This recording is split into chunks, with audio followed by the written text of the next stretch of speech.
And we're live. Okay. You want to just hop into it? You want to start with your opening statement? Sure. I'm Costa Rica. Uh, I I have been put into the box of MGTOW, um, but I'm just currently on my own team. And I guess if we're going to start with opening statements, I would say that this stream probably started because I am challenging the idea that marriage is an institution that is not beneficial to men whatsoever.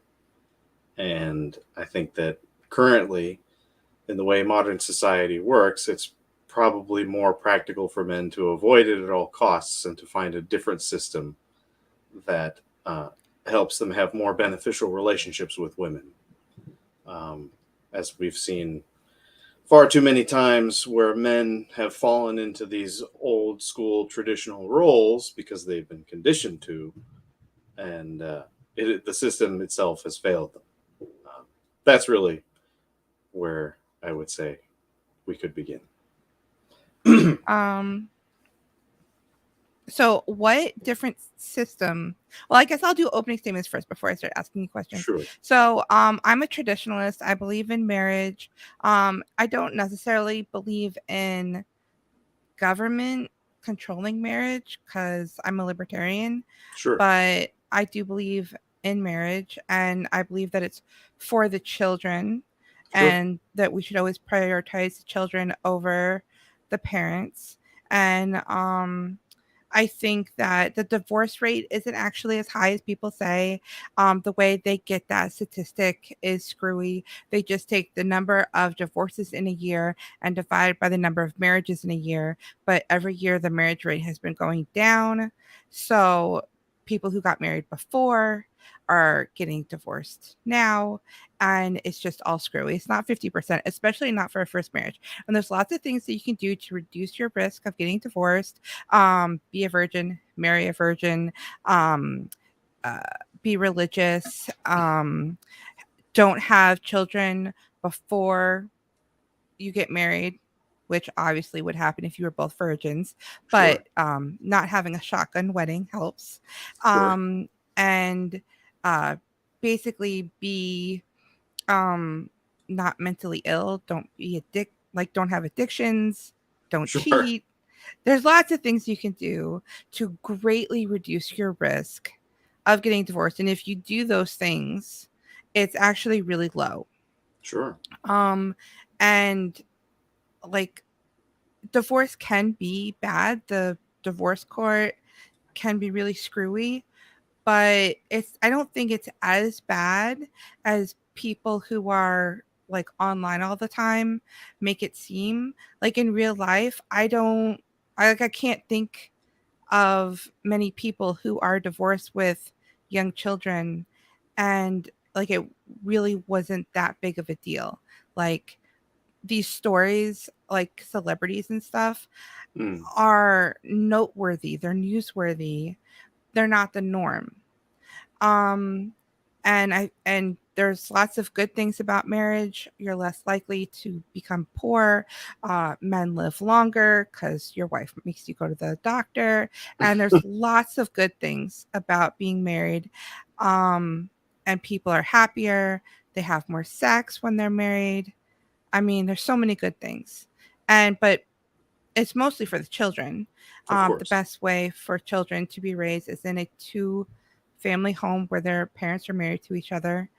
Um, and that's basically my pitch. I want to see more marriage, not less. And I think that MGTOW and all those different labels that are Sure. given to the manosphere is basically the male version of feminism. So feminism says there's a patriarchy, men are bad, blah blah blah, and it's basically just to like get women to hate men and not have relationships with them and to try to break up the family unit because Satan wants to destroy us and doesn't want to see children being born, and those that are born, they don't want them to be raised properly. And then MGTOW is just the male version of that, saying, "Oh, there's a matriarchy that is suppressing us, and don't get married and all that." And we need to be having more children. Our fertility rates are below replacement level, and um, evolution. I believe in evolution. I'm playing the game of evolution. I know what game I'm playing. I don't know what anybody else is doing, but I'm trying to win. Sure. Um, and I think that's about it. Okay. Well, I mean, it sounds like we agree on a lot of things. It sounds like it's more of, I think you view it more idealistically than I do, where I think that, I mean, it's more like, you're like, well, be a virgin, do this, do that. It's not like the current culture that we live in right now isn't really promoting that. And while I certainly find it noble that you are pushing those ideas, because that's absolutely what we all should be doing, but that's not the reality. And I think men need to sort of realize that that is the actual reality, is that women are not staying virgins. They're not valuing themselves to the point where they're preparing themselves to be wives. I mean, they're already being taught not to be wives. They're told that they don't need men, and they don't. I mean, economically speaking, they can make about the same amount of money as men, if not more. Um, they have all. I mean, you could almost say that it's like equality has sort of been a bit of a catch-22 when it comes to relationships, and thus, when you say it's like, well, I don't really believe in government being involved in marriage, I absolutely agree, but I think that that's probably why you should avoid it entirely. Because for me personally, if I am to have children with a woman, of course, as a man, I will feel obligated to be there for the woman to help raise my offspring.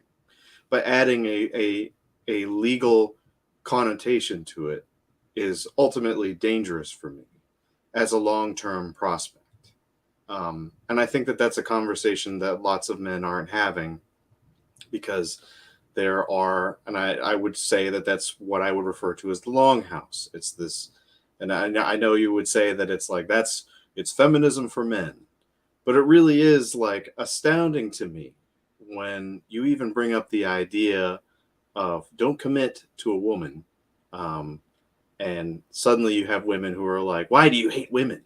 It's like, I don't hate women. I just want to protect men from a system that is actively rigged against them, especially when it comes to uh, finance and all sorts of legal ramifications.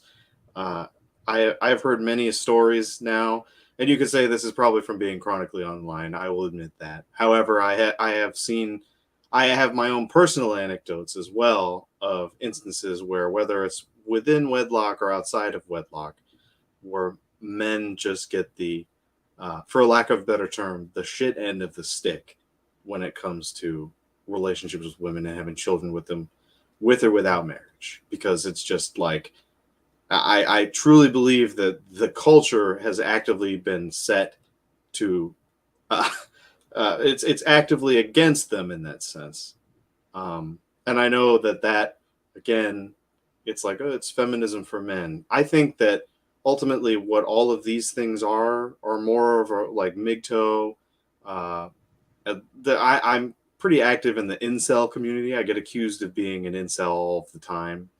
Um, and I more or less empathize with them, because I think that lots of these men are being sold a script. It's a lot of what I would say is like, it's the boomer American dream is what I would call it, where it's like, go to school, get an education, get a job, get married, have kids, retire, and die.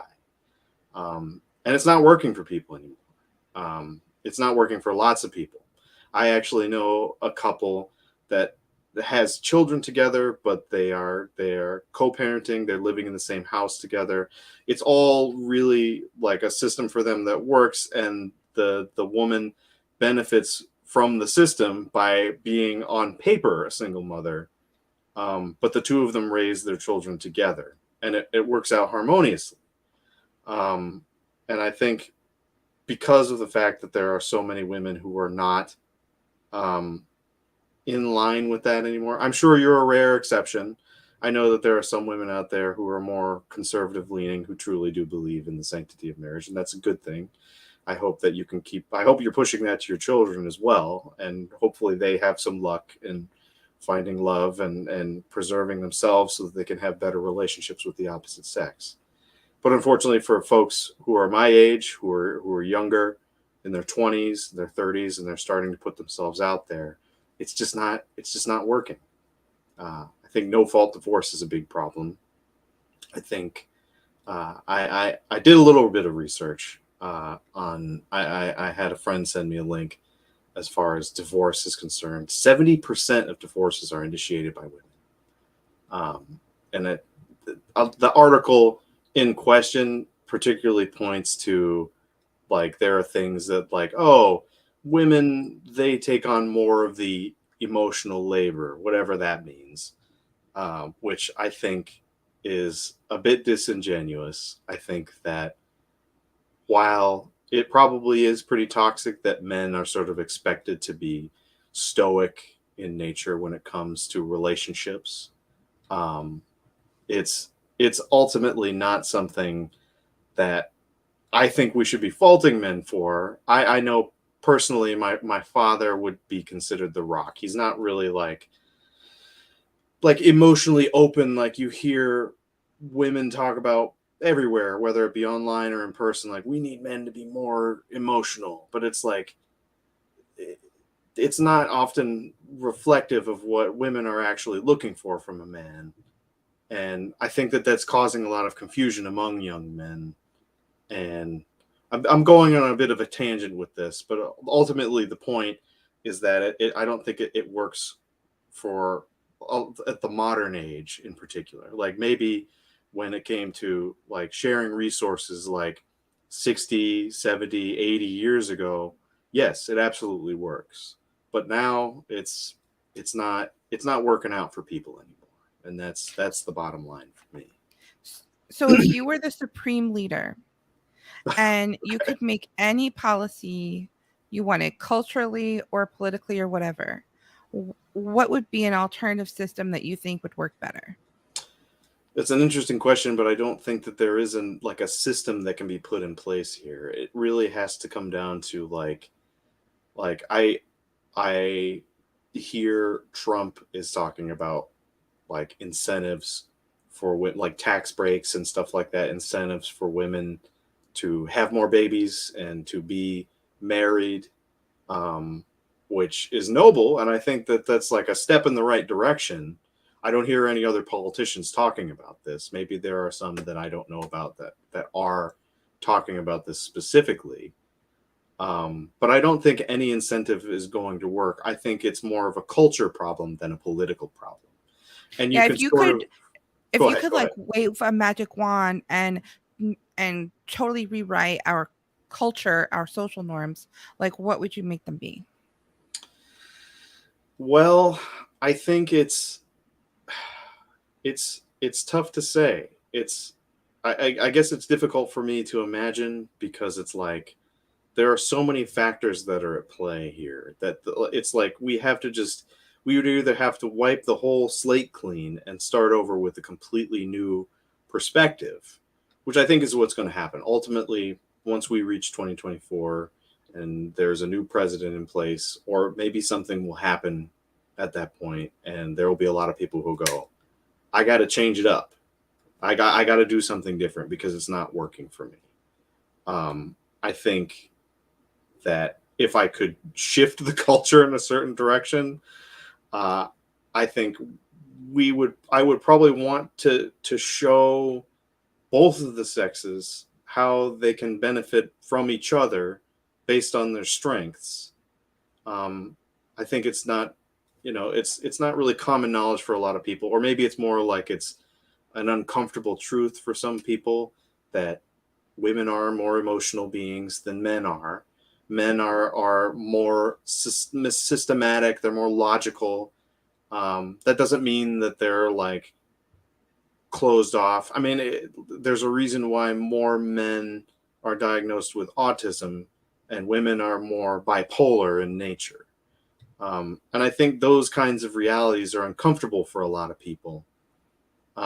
because it addresses something that I think lots of people know deep down, but didn't want to admit to themselves. And I think the sooner that we can walk people through these ideas and get them to realize, like, hey, women are more emotional, and that's okay.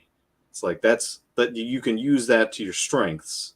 We talk about like the gender pay gap thing is a common topic of contention among feminism, right?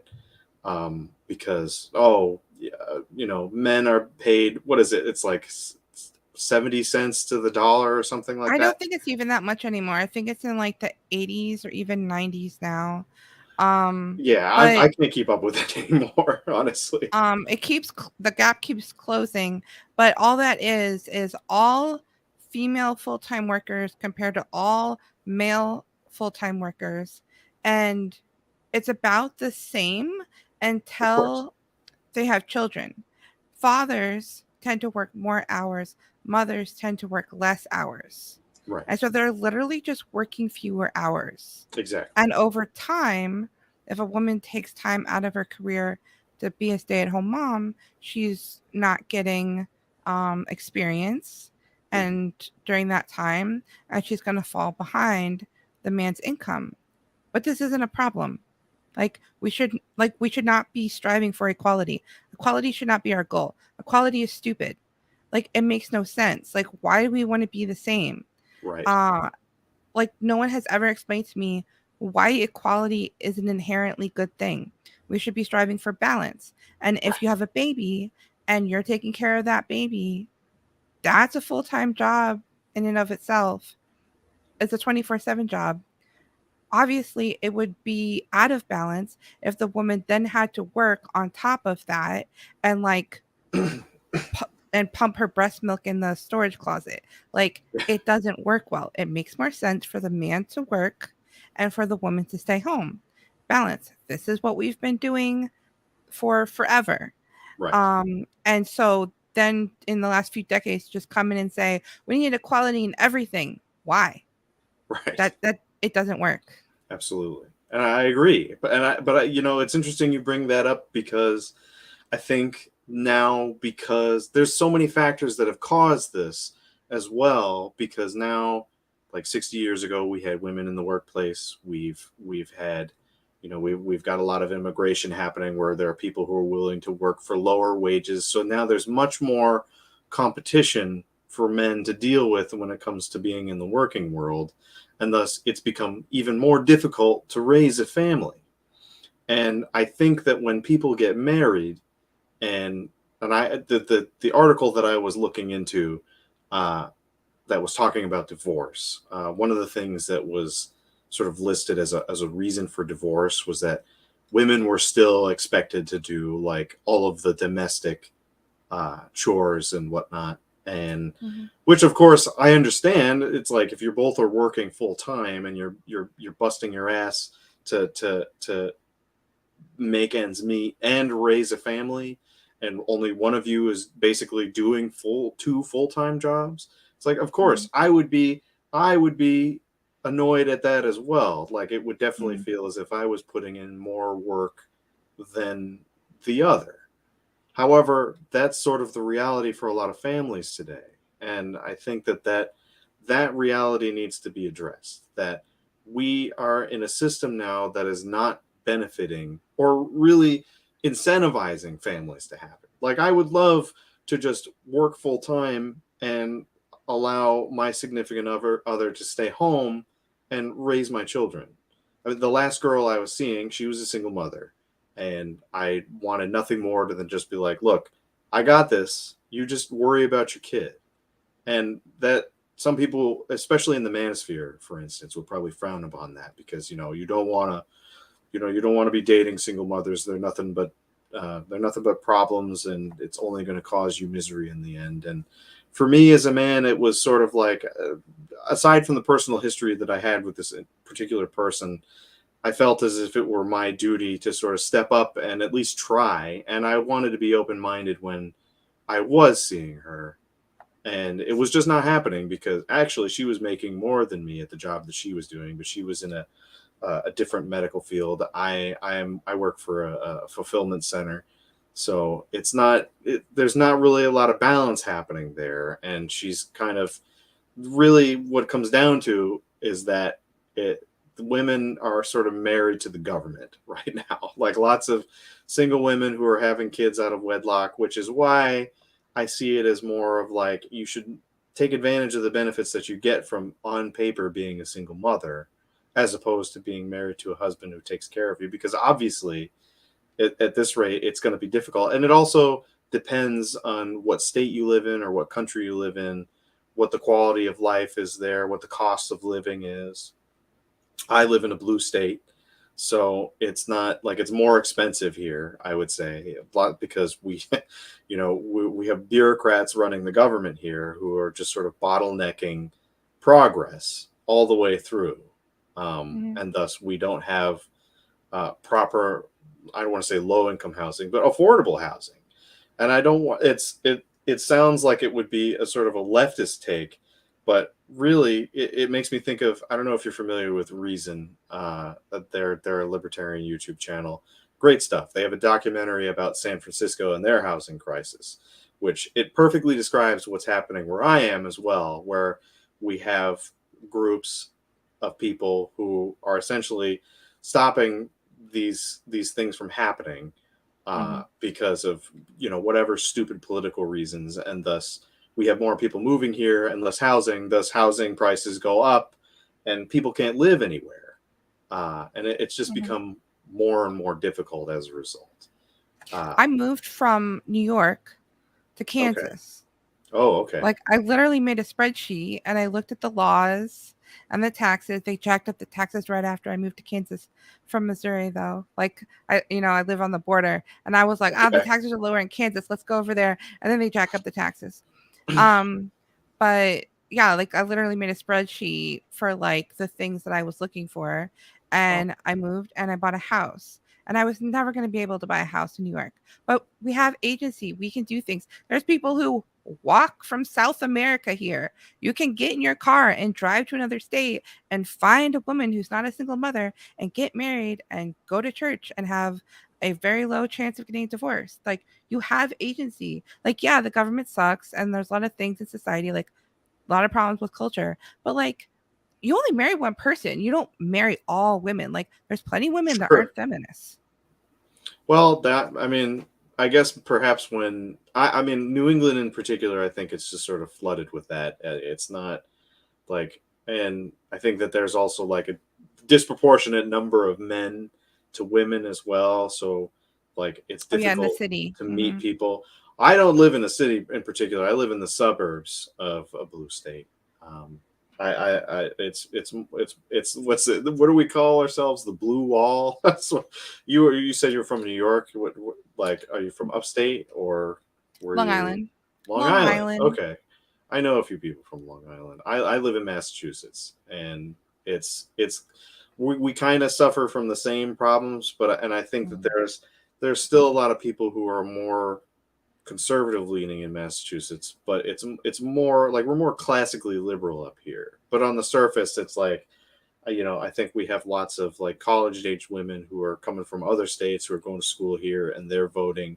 That's how Mayor Wu ended up in office as she is after Marty Walsh left, and she's of course been running it like a complete uh, nincompoop, a bit Mhm. for lack of a better term. But it's Yeah, sad to see, upstate. and yes, I think like the cost of moving as well is sort of difficult. Like getting out of here specifically has been tough. And You own a house? I do not know. I Pack up sublet your a car and house. move. Yeah, well, it's not it's for a lot of folks that I know. Believe me, I've talked with this with a lot of my peers, and I think it's also a part of it is also like the attachment to it. It's like I have a lot of family here. It's like I would want, like if I were to go and go to like a southern state and try to start a family, I think it would suck for me because my parents would definitely want to be involved. I think Mhm. I think they would actively want to be more actively involved in my grandkids' life. But of course, that's the thing. It's like the reality that I probably would have to accept is that if Ironically, I'm going to want to do this. my kids see my mother more than a lot of the family that live locally. She's flying out next week. My husband's going on a work trip, and she's flying in a few hours later. And she comes once twice a year for like a week or something at a time, and like sees her grandkids. And my kids actually see her more than their grandparents that live a few miles away but are too busy watching TV to come over. So Wow. it's really not that hard. It's not that big of a deal. I Yeah, you're probably right, and I'll take you for your word. I think that for a lot of folks out here, it's difficult, um, and I know for me in particular, it is. I think it's student loans. That's the other thing. I think a lot of the what is it the boomer lie is, you go to Mhm. school, you think that that's going to be the case, and then you're stuck with basically the cost. And it's unfortunately very common out here, is that we're all sort of sold that you have to go to college in order to succeed in Mhm. life. I wish I was told that I should have gone into a trade, and I obviously I didn't. All hindsight, right? Mhm. um, and I've definitely considered it. I definitely considered going to Texas at one point, although now Mhm. it seems like that's like the popular move to do now, so I'm Mhm. sure that that's probably changed over the years. Um, I think, and for me, it's like I I don't really, I'm not in a skilled trade as of yet. I would like to break into IT personally, Mhm. because I think, and that's sort of why I guess I considered Texas. Um, but I'm more concerned about finding work. I think a lot of folks are as well. Lots of folks Mhm. in Massachusetts are in the tech industry, and it's Mhm. easy to find good, high paid work out here. Although it doesn't really matter for much because the cost of living is so high anyway. So Mhm. most people just end up getting stuck in that Mhm. loop anyway. Um, Yeah, sometimes my husband will look at, oh, look at Google, look at Microsoft, in California and stuff, and how much they're making. But it's like, okay, go on Zillow and look at houses, and quickly he will realize that it's not even worth it. right. Um, it's not even worth it, especially now. So many people are working remotely. That's the other thing. Yeah. That's It doesn't even working matter. remotely is probably, yeah, I mean, yeah, it's, I've even gone so far as to consider like, uh, Southeast Asia, as I've heard lots of success stories about starting families out there as I know well. somebody who did that. Really? He, yeah, he couldn't. I guess you would consider him an incel, and so he went to Thailand and he worked remotely. Wow. No Good for problem. him.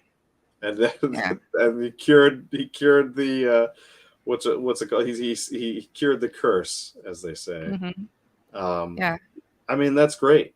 I mean, it's good to hear success stories. I mean, that's sort of what I try to push among folks within the incel community as well. Is that it's like it is possible to be successful with women, because it, like, for a lot of folks, I think that are sort of struggling with this. They, like, I think when men master that ability to be able to be better. I mean, I don't think like pickup artistry isn't really like something that, like, routines and like one liners and stuff like that. I don't think that it's like beneficial for a lot of dudes to know. I think it's just too much. And it's like nobody ever needed that in the past. And I think you should just be more honest with women about what you're looking for. And Hmm. ultimately, if once you talk to enough of them, you'll eventually find what you're looking for, whether it be a family or a sexual partner or whatever, and that's because I personally, I don't think that we're going to get around all of this stuff. Like, I don't think everybody wants to start families. I think that there are plenty of people right now too that are sort of like, I don't want to raise children in this environment that we're in now, which is, I I guess, it would be a reasonable position, but it all I depends on where you are in life. There's a And lot of women who do, but they won't admit it. And so, like, when I had my dating profile 10 years ago and I put it all out there, I literally had like a 30-point list of what I was looking for in a man. I put it right in the top that I was looking to get married and have children, that I was like serious, and my first dates were like job interviews. And my friends were like, "You're crazy. You can't admit to that." And I'm like, I'm not gonna, like, what's the point in lying and being like, oh yeah, I don't know, maybe I want kids, maybe not, hee hee. And then like you get into a relationship with somebody and then you're in a position where you're trying to convince them. Like the first thing that you should figure out before you do anything else, before you get emotionally attached, before you figure out if you like the person, is, do you have the same goals for the relationship? Do Hmm. you see the same timeline? Do you both want children? How do you want to raise those children? Like that should be like first date before you do anything. And I went on a lot of first Yeah. dates. I probably went on 7 first dates a week. Wow. And sometimes I would do 2 dates a day, lunch and dinner. Wow. And I had a very few second dates. But Hmm. I was looking for my husband, and I Sure. found him within a few months of doing this and like systematizing it, because just kind of randomly bumping into people and just kind of dating who's ever in your friend group, like why would you do that when you have the internet and you can figure out, I'm looking for somebody that wants XYZ, and then boom, and we don't have to argue about it. We don't have to argue about it if we're going to homeschool or send them to public school or send them to private school or any of them. There's so many decisions because Sure. we literally, when we got engaged, we sat at the kitchen table and hammered this stuff out. We didn't literally write it down like a contract, but it was like a verbal contract. Sure. But the thing is, though, is that it's not like that for men at all. Um, What do you mean? well, it's not like, man, I would love to go on like 7 first dates a week, but it's not like that. That's the other thing that I've realized is something that I don't think a lot of women even realize is a reality for men, is that like the internet is only beneficial in that sense for women, because obviously there's going to be lots of guys online who are looking to get laid, and of course you have to filter them out, and those tools exist for you to be able to filter them out.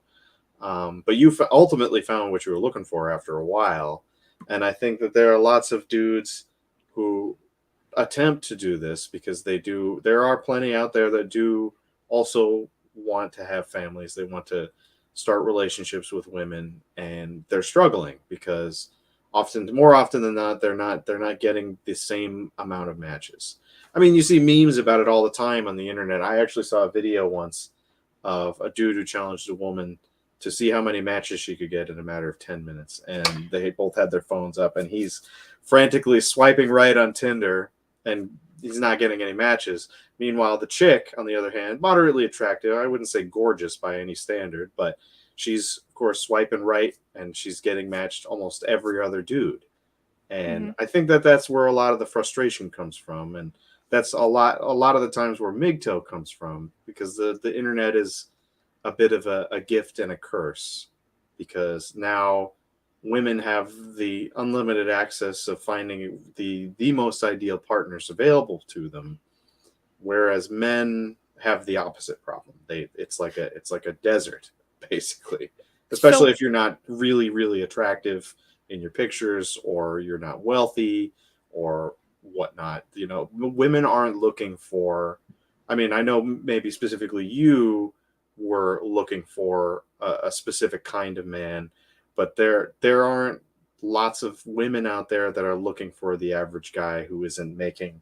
And that's the other thing, back to the whole economic part of it, is that a lot of men probably aren't making enough money to start families, so they're automatically just filtered out by those tools to begin with. So what men don't understand is that for women, the online dating experience is not pleasant either. Um, Oh, I I'm don't well know what aware. percentage, but a lot of the dudes on there are married. So you're not only competing with all the other single men, you're also competing with all of the married men who are pretending to be single. And Hmm. I've heard from my friend, I got out of the game before Tinder came out. I met my husband on OkCupid. Well, he he met me on OkCupid, stalked me, showed up in real life, and asked me out in person.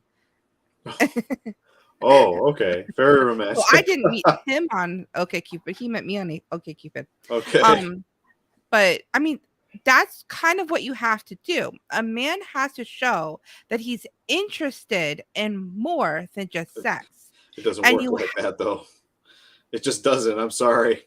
It's you like have we don't play by the same rules, and I definitely know for a fact that lots of men do innately know that. It's like, first off, if I were to do that to any chick, I would probably be in prison. I won't lie.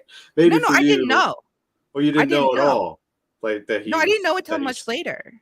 So, He just showed up to okay. an event that I RSVP'd Oh, to that I was going to on Facebook. He online oh, stalked me, found my Facebook profile, interesting. and went to the same event I was going to. Very And clever. like came up to me, started a conversation with me, and asked me out.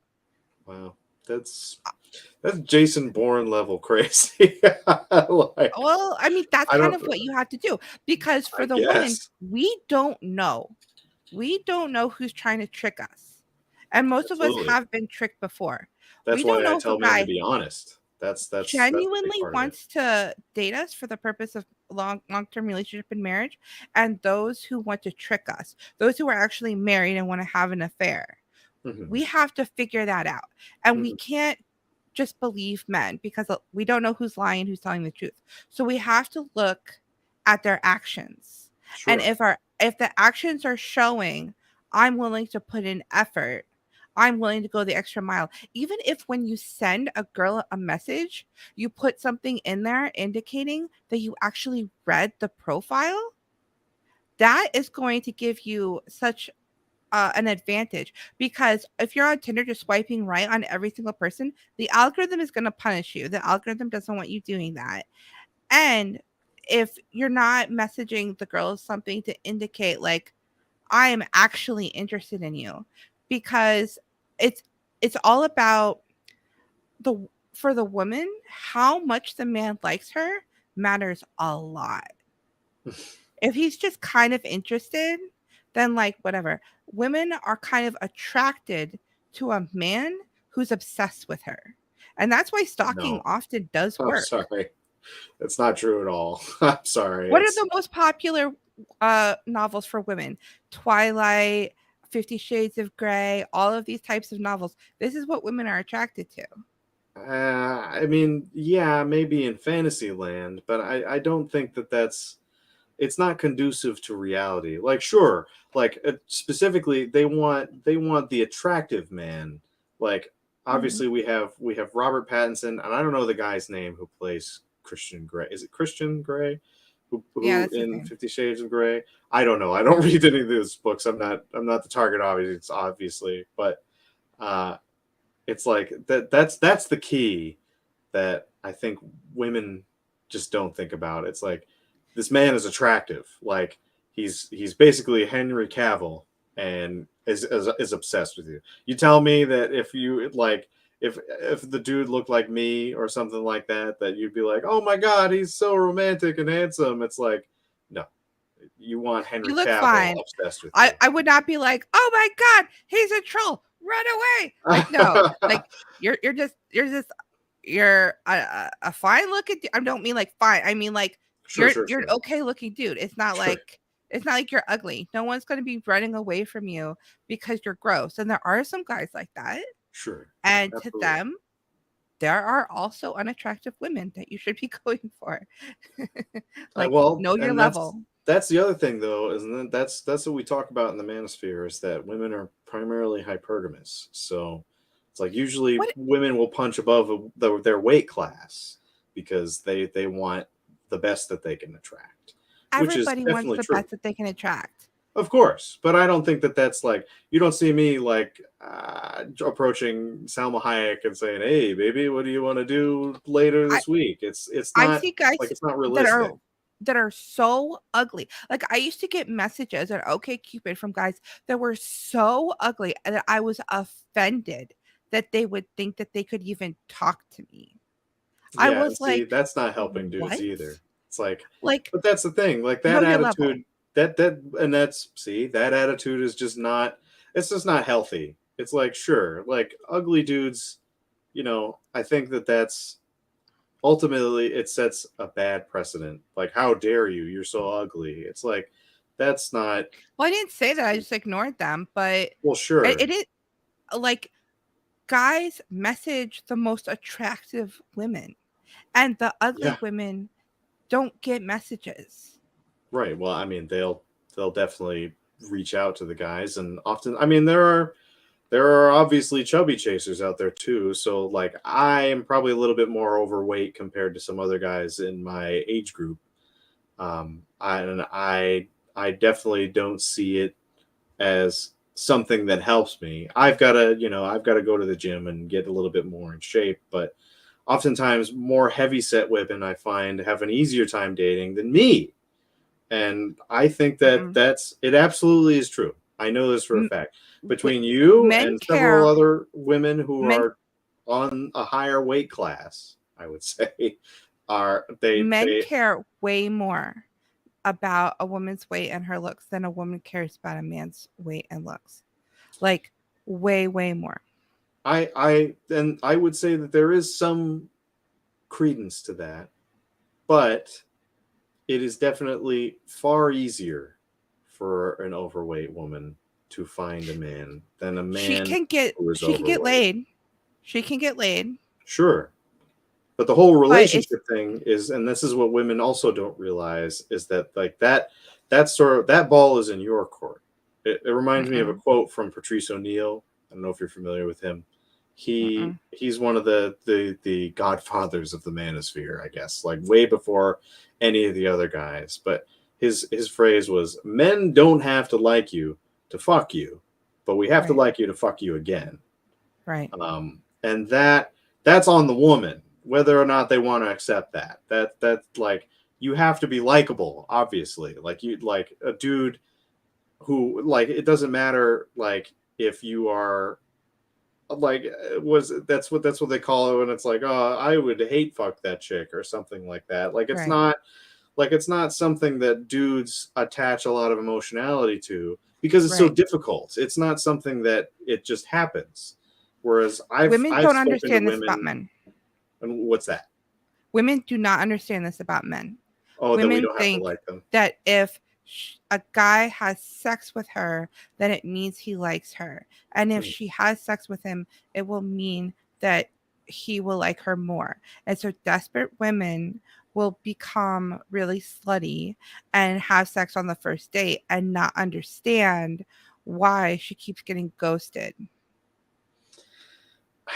And to that, I would say it really is, it is on the woman to sort of gauge that, though it's not like, I'm not trying to absolve responsibility from men here, of course, because there are dudes who are out there with ill intentions and they do only care about one thing. And I mean, I think that's also a big problem with the culture, is that we aren't like, we don't either, whether it comes with fatherlessness or feminism in the home with their mothers who are not teaching them, like, hey, or better yet, I think a great example is that oftentimes a woman's measurement of a man is often solely based on her relationship with her father. Like, if she doesn't have a good relationship with her dad at all, then she's not going to have a good gauge as to what a good man looks like. Does that make sense? Yeah, And I think that it's not as common as it used to be anymore, right? So right. now we have this problem of like, you know, everybody, at least women with good fathers who were there and who raised them, there is a bit of an impression that's made on them that helps them make that judgment. And I think that that's just simply not as common anymore, and Right. which is sad, and it sucks. But And now the everyone's always culture, lying. of Like course, we have told women so many lies about sex and relationships and men and women being equal and what will make yes. them happy, and we've confused young women so much. And like I want to like tell them like the less sex you have the better until you're married. Hmm. The less sex you have the better. Right. Um and do not get into a monogamous committed relationship committed relationship with a guy who's not actually committed to you and can walk away at any time, because your youth is valuable. Your time is more valuable than his. Sure. Don't let him waste your time. If he's like, "Oh, I'm not sure. I'm not ready to get married." You're not the one for him. He has no intention of marrying you unless he's like, "I'm going to college and I'm going to marry you when I graduate and get a job, you know?" But if there's like no real reason and you're just kind of amorphously waiting for years Sure. while doing everything a wife does, while he's still looking for the person he wants to marry. Men have a very high bar for the person that they want to impregnate and invest resources into their children together. Of But they course. have another strategy before birth control where they would happily knock up virtually any woman and then just walk away. Of And course. this is Yeah. still evolutionarily programmed into men. And you do not want to be one of those women. You're going to end up, even if you don't get pregnant, you're going to end up getting dumped over and over and over again and not understand why. And you're just going to try to be nicer and nicer and nicer. And it's not going to work because men don't respect nice. Hmm. They respect women who respect But themselves. women don't respect nice either. That's the other thing you have to understand. Like being nice, I can't tell you what was more of a black pill for me than hearing from a lady friend who was like, some of the nicest people I ever met were the ones who were the most likely to fuck me over. Um, Hmm. and I mean, that could probably also say a lot about like who she was hanging out with. But the other thing is that I know that her relationship with her parents wasn't really all that great, and I think that her measurement of character was off. But I think unfortunately that that's more common than not. Um, Yeah. and it really does suck. It's like when you're nice to women, it's often seen as manipulative, which we have entire generations of men who are taught to be nice, who are taught that, oh, if Hmm. you do all of these things, that this man, or I'm sorry, that if you do all of these things, that it means that this man wants to be committed to you, and yada yada yada. But of Hmm. course, women are starting to figure out that this is not the case, and women are using Right. it as a malicious tool against them. And of course, it's obviously causing a lot of damage. And thus, now we have to teach Ben the opposite of that fact, which is that you shouldn't put a lot of emphasis on chasing women. Although, if you are attracted to them, you should definitely get. It's really confusing, believe me, but it works. And that's the You sad part. you should find that woman that you want to be your wife and you should chase her, but also don't disrespect yourself in the process. If a woman is treating you badly, if she's using you, then don't Not as easy to don't spot go as you along might with that. think. That's the What? other thing. It's not as easy to spot as you might think as well. I Right, because refer you to them as get like manipulative time wasters who are sort of like, yeah. it's what they would, it's like it implied sex, right? Like there's the potential for like, oh yeah, You're, if you do all these nice things for me and you give me all of your resources, maybe that will be a thing that will happen for you. And of course mhm. guys will fall for it because a lot of them now are so down bad that of course they're going to be like, yeah, this is what I was told I was supposed to do. And thus we have this vicious cycle of men who go through this, and then it The red goal pills shouldn't them. be sex though, But that's because if that's the ultimately what creates the bond between a man and a woman. No, would you after you're disagree? married, if a man is desperately chasing a woman out of his league, desperately trying to have sex with her, she can, if she's a certain type of woman, she can pick up on that and use him and get him to do things for her, to buy things for her, and waste his time and string him along. You Sure. should be making it clear that you are interested in a relationship without making it sexual by simply asking her out on a date. And That that's how way, you end up getting ghosted yourself. Unfortunately, I hate to say it. It's if a it's woman honestly ghosts doesn't you work because that you way. asked her on a date, then she wasn't ever going to date you. Sure, but again, it happens to more dudes. I mean, you completely illustrate, like you are proving the incels correct when you have like this mentality of like, oh, this guy is really ugly and he's talking to me, like how dare he? I mean that ultimately, which I'm trying to sort of help them fight against this. It's like, yeah, you know what? Women like that aren't worth it, obviously. But it's like You need this. to know your level. You need to know, But like, what you is need to that? Like, either what is the raise your level? attractiveness. You need to either raise your attractiveness or lower your standards. Those are your only two options. If you're not able to get any dates, those are your only two options. So what happens if you can't raise your attractiveness? That's the other Then thing. What if you're date women who are Igor? uglier. And what Then if lower those your women don't standards. want to date those ugly guys when they can date They more will. attractive guys than them? Just keep on low. I tell this to women too. But that's the Just keep on thing. This lowering is your where the problem standards. is. This is where the problem is, though. It's like women can date up, men cannot. That's the Women thing. women They can date have down. sex up. Women can have sex up. They They can date cannot up too. marry up. They absolutely can do all. I mean, that's what hypergamy is. It's literally got women who can essentially date upwards. They can date the rich guy, no matter how ugly he is, or the more attractive guy. Whereas the dudes who are ugly cannot. They can only date down. They can date uglier. But oftentimes now, with what we're seeing with the internet, is that they are dating men more attractive than them and not dating the guys who are of equal or lesser attractiveness. Are we talking about dating as in a long-term relationship, or are we talking about having casual sex with When I refer to somebody who's dating, more I would say attractive? that I'm referring to all of those things. Like casual So these sex are is just totally sort of a different part of the things. culture. It is possible for a woman of average looks to be dating somebody who's more attractive, but she's just one of his plates that he's spinning. If I she mean, wants yeah, to get married, but that's not an advantage to her. If her goal is to get of married and course. have children, she is wasting her time. That is Right. not good for her.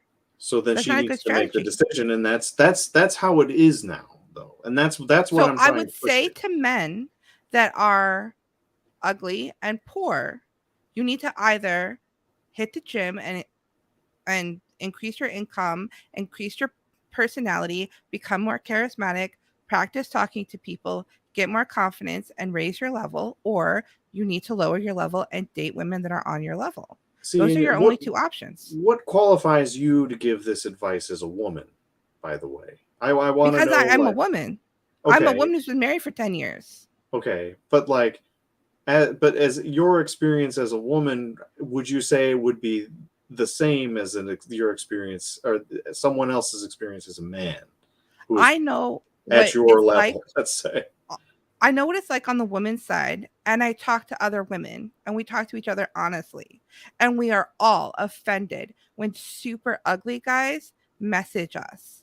Guys who are way below our level hit on us. It's so annoying. If you're halfway attractive in public as a young woman, you are constantly having guys of all ages, of all ev- all these guys coming up to you, bothering you. It is so annoying. So if you want to actually have somebody accept you, you need to actually know know where you stand and go up to that woman who maybe doesn't get hit on all the time and is going to be flattered instead of offended. And and so I don't understand why you're saying that women are hypergamous, but what Because you're describing they is don't date men, the men who are of the equal stature. That's what I'm saying. That's where the but problem they do is, and why. marry. But I mean, I again, marriage is not beneficial to men of that stature either, which is why I'm telling them, don't But it do that. is. It's not. But it It just is. isn't. I It's mean, there's we're at a so many stalemate with advantages to this marriage. because there There's so is many advantages to marriage. what. Oh, please list them then, please. You live longer, you're happier, you have more sex, your children will be better off.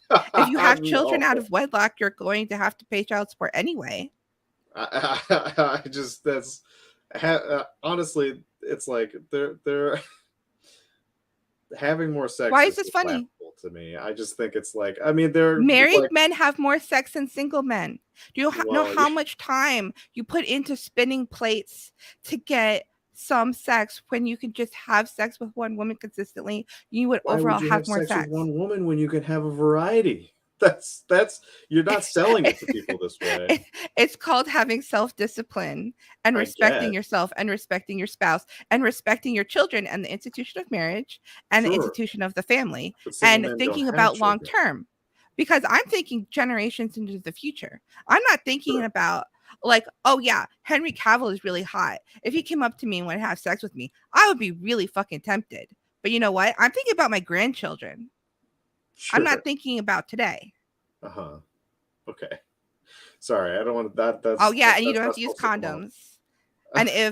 And if you're following God's plan, you don't have to use birth control. Guys aren't using condoms anyway. That's the other thing that I've noticed is that yeah, I'm sorry. That's like me personally, I do. Like I'm not a fan of disease or child support, so I'll happily take the L in that area. But there are plenty. All I hear is complaints from women about how lots of these dudes who are having casual sex with them do not want to use condoms. So already it's I mean, it's definitely kind of gross, but it's like that's how it is right now and That we reminds need me of to the female comedian who said that trying to get a guy to wear a condom is like trying to get a little kid to wear a coat over their Halloween costume. Like, no, you're gonna ruin it. exactly. Well, it's true, but I mean, it's unfortunately more common than you realize and I think but it's not like an added benefit for having like for as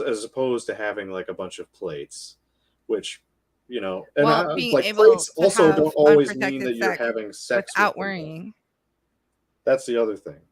Like you can have a chick whom you like more than the other ones that you're either talking to or sleeping with or whatever, and that's like the main chick, and that's why they call them side pieces, right? Like that's which not beneficial to women, but this is just sort of how it is now. And I know that there's some people who benefit from this, obviously with like the incel community in particular, which again I try to converse with these guys and tell them like you just have to have confidence. You have to believe in yourself first. You really have to just not worry about what they have to say because often what women say is going to be completely different from what they do. And it's in my personal experience, it rings true because So oftentimes you're it's not the case. so you're talking about so there you've got this population of incels who can't get any dates, and you've got these population of players who are spinning plates. And instead of complaining about the women, you should be complaining about the guys who are taking all of the women for everyone else. But those are the guys. Because Those are the ones that women want, though. That's the thing, and that's the basis of their yeah, arguments. Is sure, we that all want to do the best we can. We want a partner that's as high status as we can get. right? But that's a part of their grievances too, right? Like that's why they feel pretty Complain about concerned human about that. nature and then just sit on your hands and be like, well, I guess there's nothing I can do about that. I guess I'm a loser. I'm gonna die alone. And Like, women can't do complain something about about it. male nature and be like, "Oh, he's not going to commit to me, so I'm really upset and just stop have sex with him." But they don't do that because they want those guys and they're willing to fight for Stop those having same sex guys. with him is good advice. But that's not what's Instead of happening. instead of just complaining, I'm telling women, do not have sex before marriage. This is good advice. It's Which is not sitting normal. on your I mean, hands normal. complaining. It's change your behavior to get better outcomes. And I mean, how many of them have listened to you so far? I just out of curiosity, if you know. I just started streaming a few weeks ago. Okay, give me some time. Okay. Well, I wish you luck in Did that you because freeze? I Is the think internet that messed it's up again? yeah, you keep freezing a couple times. I don't know if I'm like frozen as well, but you are you're stuck in a spot. Can you hear me? I can't hear you anymore.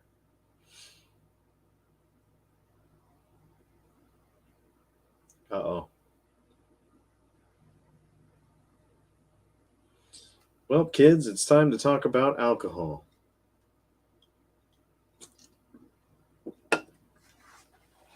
Ah. Well, let's go on the Twitter sphere while we're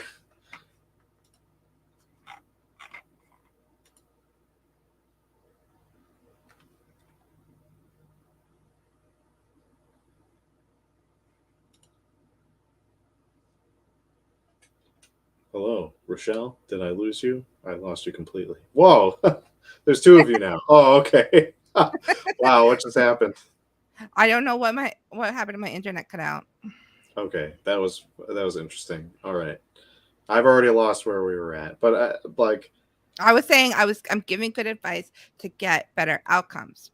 right, okay, and I didn't even realize you just started streaming. It seems like you've had a few episodes now, talking to a lot of different people, which is pretty cool. I particularly I mean, I enjoyed the debate between you and Saruman the White there, the transgender activist or whatever.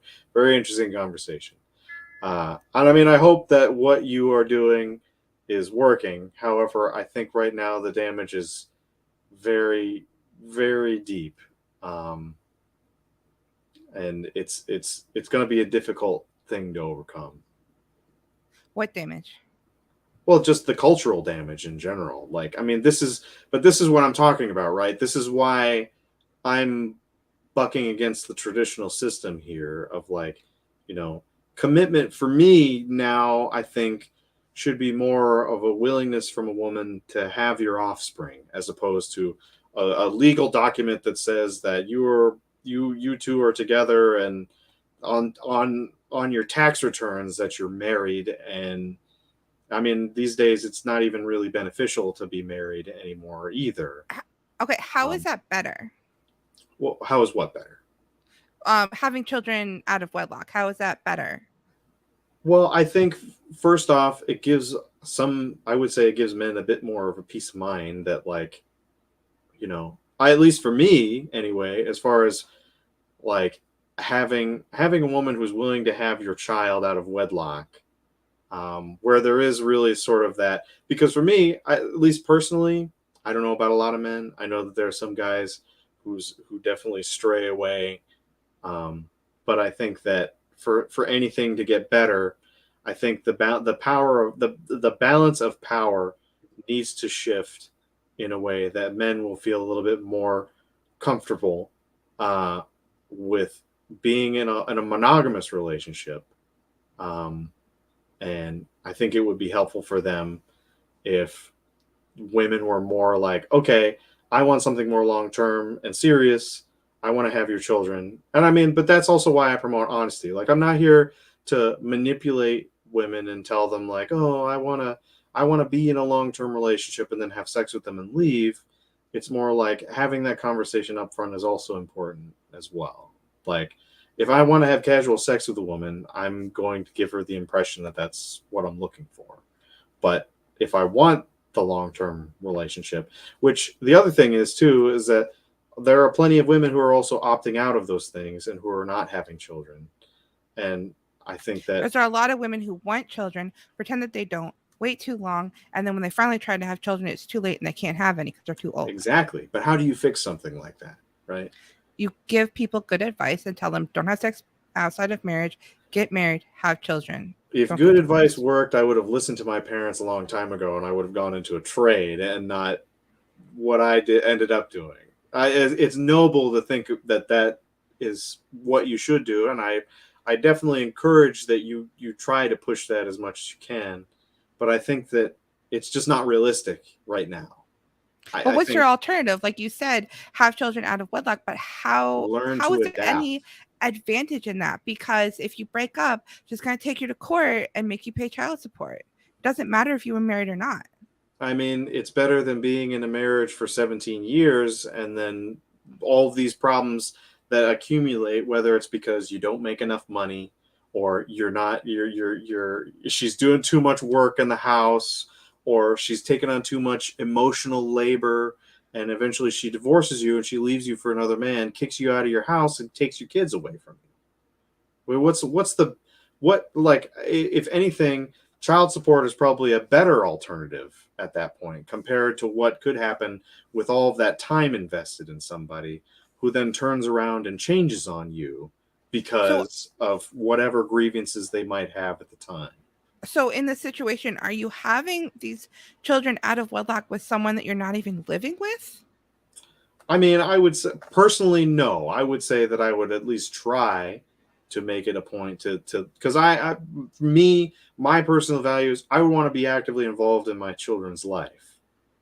Okay, so But if if you're not not, married, I mean, it's definitely not ideal, but it would certainly be preferable to the alternative that I'm describing, which is okay, so unfortunately a common occurrence. okay, so you're not married, you're living No, together, you're raising children together, and then after 17 years, she decides to dump your ass and get with somebody else and takes your children away from you. What does like what eh, how does marriage how is marriage any bit of a disadvantage unless you're wealthy and you have lots of property, like those really wealthy guys that their wives get half. But like unless you're like super wealthy, how is there any advantage to having children out of wedlock? because you're not investing all of that time into one person. That's the Oh, other. so you're not being monogamous, you're still dating other women? Personally, me, I would probably be keeping my options open because that's just how it has to. I know. I mean, I don't Why? want to do it, but it's like that's oftentimes what you see in the behavior of women who, and you often see it with women who are like, "Oh, no other women want you, huh?" If you're not seeing multiple women, there are plenty of women who will look down upon this because then they go, "Well, what's wrong with you? If you're Well, going aren't you after like?" insane women, then yeah, that's going to be true. But if you're It's going not after narrowing it down, sweetheart. respectable I'm sorry. if It's you're not. going after respectable women who respect themselves, who have good relationships with your father, like you said, who are going to be good mothers, who aren't going to just totally change on you and act crazy, they're not going to put up with that. You are Of course not. automatically taking yourself out of the running for any high quality woman. But have you ever considered that maybe the majority of them are already married? That's why you have to date young. Well, that's the other thing is that it's kind of too late for a lot of these guys who probably either they have spent a lot of time building themselves up because they do believe in those systems that you're talking about, where they go to school, they bust their ass in a trade, and they build themselves up to a point where they can afford to have a family, and then they go and they end up putting themselves out there trying to meet somebody who wants to start a family, and none of the women want to do that. All of the women, whether it's, well, I would say probably childbearing age, like ideal childbearing, where it's like between the ages of like 18 and 20, 25. Not to say that you can't have kids 35. after that point. Well, I'm saying ideal. It's like obviously like after that point you can certainly have kids, but Yeah. the quality and the guarantee of healthy offspring starts to dwindle, which is why, and that's a part of the reason why in traditional societies, as well as just institutions, it's encouraged to get married young, have kids Hmm. young, because that Yeah. is when it is best for you. Especially like any woman can bounce back from a pregnancy at 20 versus Hmm. 30. It's probably Yeah. more difficult when you're 30 to Hmm. recover effortlessly from a pregnancy and have more children, right? Yeah. Well, that's Yeah. what I You mean when should, I say ideal. women should not be going to college. They should get married at 18 to a man who just graduated college at 22 and start having children. Of course. And I And agree. But that's not what's happening. And that's the thing that you have to realize. it I It's mean, not what's America happening. is a diverse country. Like It's I a was just diverse watching the country. documentary about the Duggars that just came out earlier today. Like there are plenty of people that live this lifestyle. I have plenty of friends who have 6 children who started young. Like Sure. it's not that uncommon. They're just too busy living their lives to be online. You're just not aware of them, but they exist. And being out where you are in New England, like when I moved from New York to Kansas, I was amazed by how many pregnant women and babies and children that I saw because the fertility rate is so low in New York. You don't realize it, but you just don't see that many children. It's rare. And when I came out here, there was children everywhere. This is where people are normal. They're not crazy, they're conservative, they're religious, they're getting married and having children. Like the divorce rate is not being pushed here. And like TV and media and online, you're constantly seeing like the worst of humanity. But like I look around at my neighbors, my friends groups, I don't see a single instance of this happening. One of my Facebook friends, I have 2,000 Facebook friends. One of my Facebook friends was like, "Oh, I divorced my wife and she like divorced me."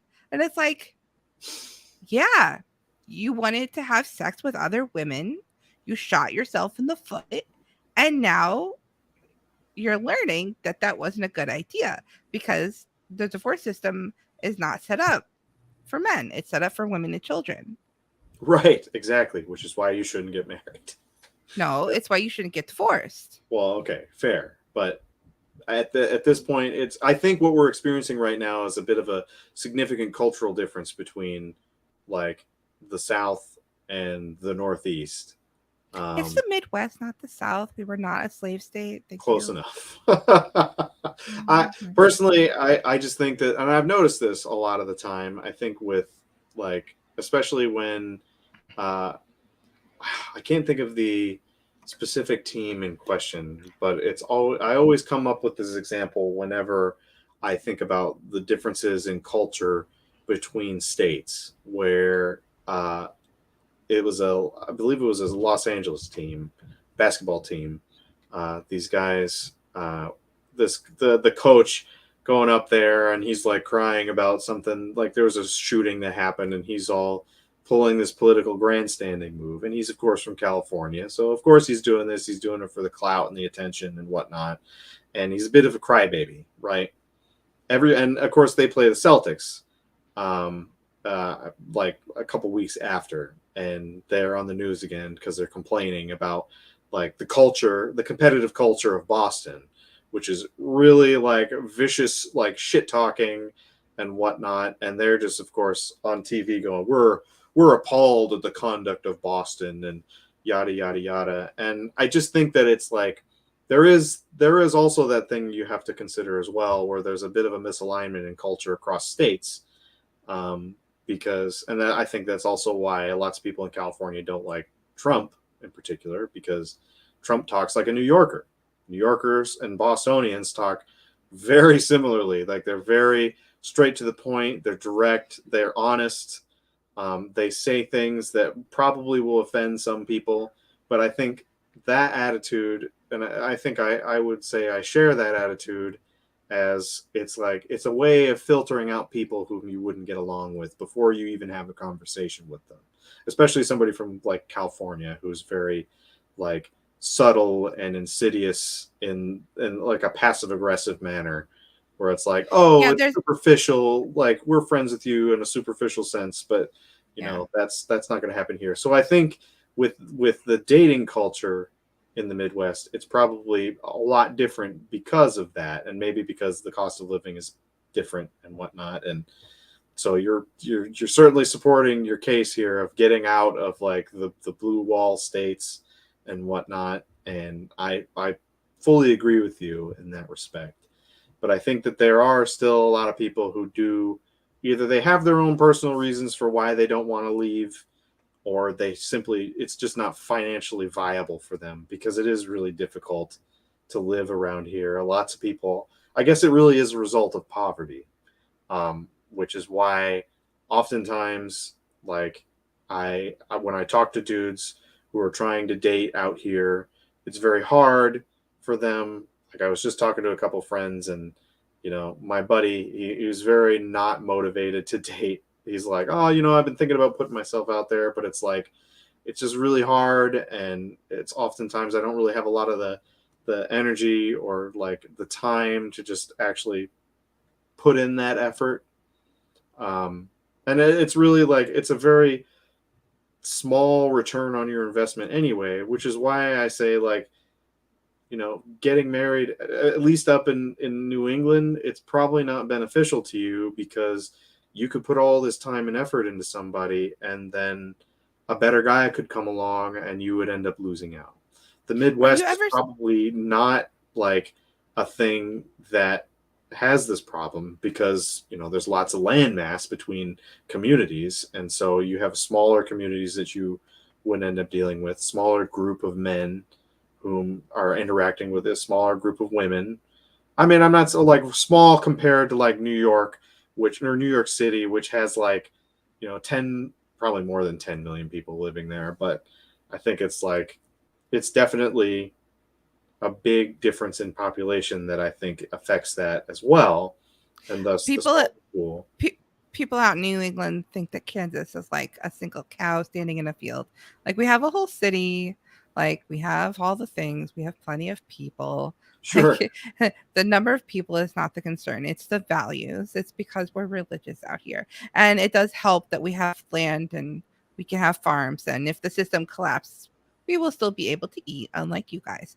And there's a certain kind of like it's just a cultural difference. Before you were talking about like people in New York being mean, like yeah, I have no problem with Trump. Like I'm a New Yorker too. People out here think that I'm very blunt and to the point, and they're like kind of like, yeah, she's so aggressive, and I'm not aggressive. What are you talking about? right. Um, but there's this meme of like in California, if you get a flat tire and you're on the side of the road, and people would be like, "Oh, I'm so sorry. That's too like good luck," and they'll like leave. And then in New York, they'll change your tire for you, insulting you the whole time. Like, what a fucking moron! Don't you know how to do this? Blah blah blah blah blah. Good thing I was here to help you. And like they'll insult you the Very whole true. time while helping you. And it's like being nice versus being kind. Like I don't like nice people. Um, like I Yeah, don't.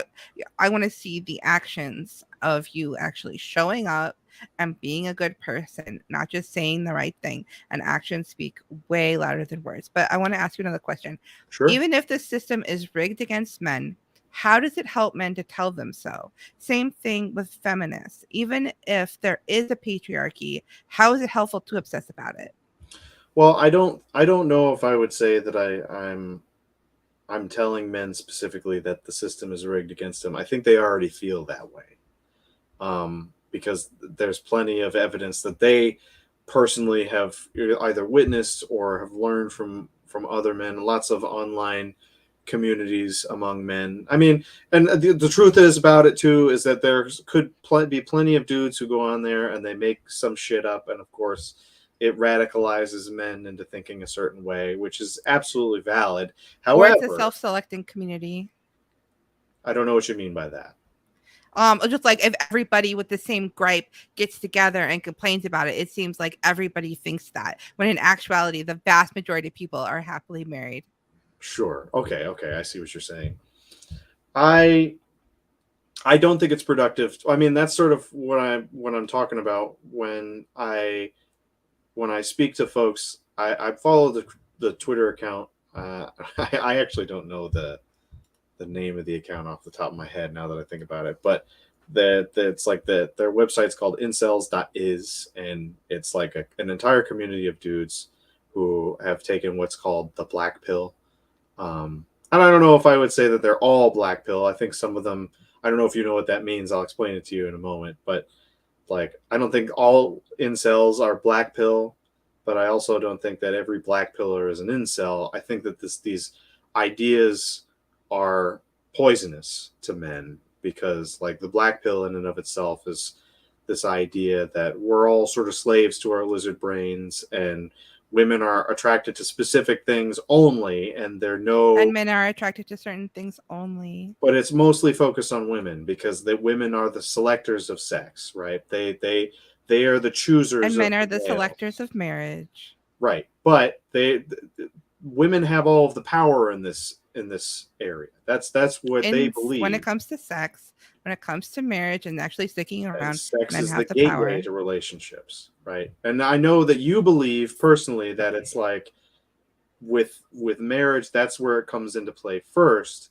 But they all, I mean, I don't even know if a lot of these guys are in the Midwest or anything. Like, maybe if they change their location completely, they might actually come to a realization that, oh, this is actually easier to date than I thought it was. And go to church, find some nice girls who aren't on Tinder because they don't want to get dick pics. I'm just a guy who's telling these people, like, go out and talk to girls. Like, they're not venomous snakes. They're not gonna bite you if you get Yeah. too close. Like, they're people just like anybody else is. And yes, some of them might not be attracted to you, but that's okay because ultimately it doesn't matter, because the ones who are not good for you will just filter themselves out, and that's fine. It's like I talk to a handful of women. I have a few women whom I would say, I wouldn't say all of them are romantically involved in my life, but and some of them I would say maybe they are. I'm not sexual with all of them either, but I'm close with enough of them. You give me looks like I like, huh? But I How mean, many like, plates are you spinning, buddy? I don't know. I would say maybe like 3 or 4 women I'm talking to on So like the on, incel should be mad at you, not mad at women. but I'm not having sex with these women. I'm trying to form relationships with these women. That's the difference. Like I and a lot If of these you women.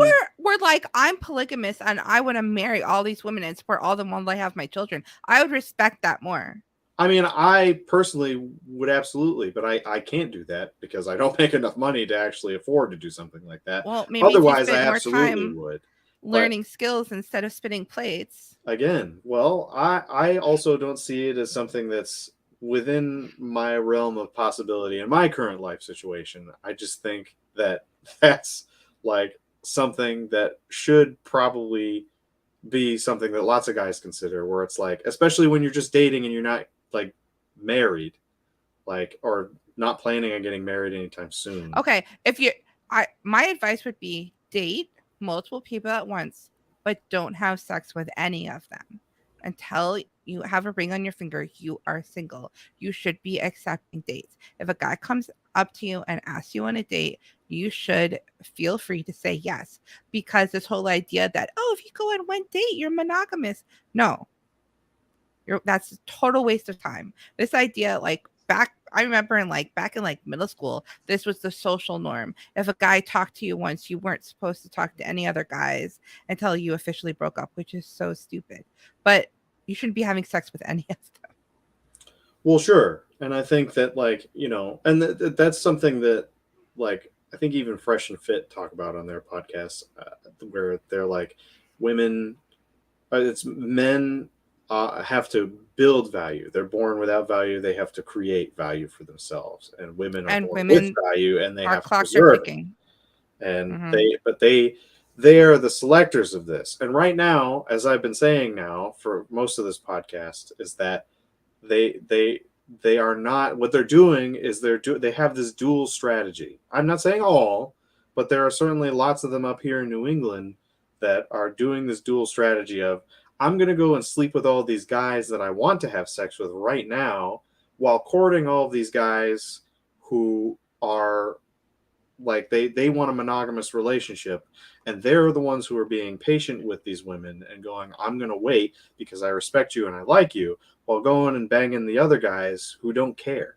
And that's I like feel like a problem. this is just like feminists, just like with their imagination goes wild, where they're like, every guy is this really bad guy who's gonna all of a sudden turn into an abuser, and like you're just imagining that, like, oh, this girl who respects herself and won't put out, she's probably banging other dudes who are way hotter than me. Like, why would you even think like that? Like, unless you have actual reason to believe that, in which case stay away from girls like that. But that's probably not the case. If a Because girl the thing won't have is sex that with you, girls will it's come probably off, because she respects herself. the And girls those are the will girls come you off should be that way. going after. So, but what I'm saying here is that girls will present themselves in such a way that will appear as if that is the case, but it is deceptive, right? Not that I'm saying that all of them are like this, but it is a possibility. And I try to teach. You're I mean, I've you're seen setting other. guys up for failure. You're setting guys up to be paranoid and setting them up for failure. And it's kind of that attitude of, have you ever seen the show Crazy Ex-Girlfriend? I have not.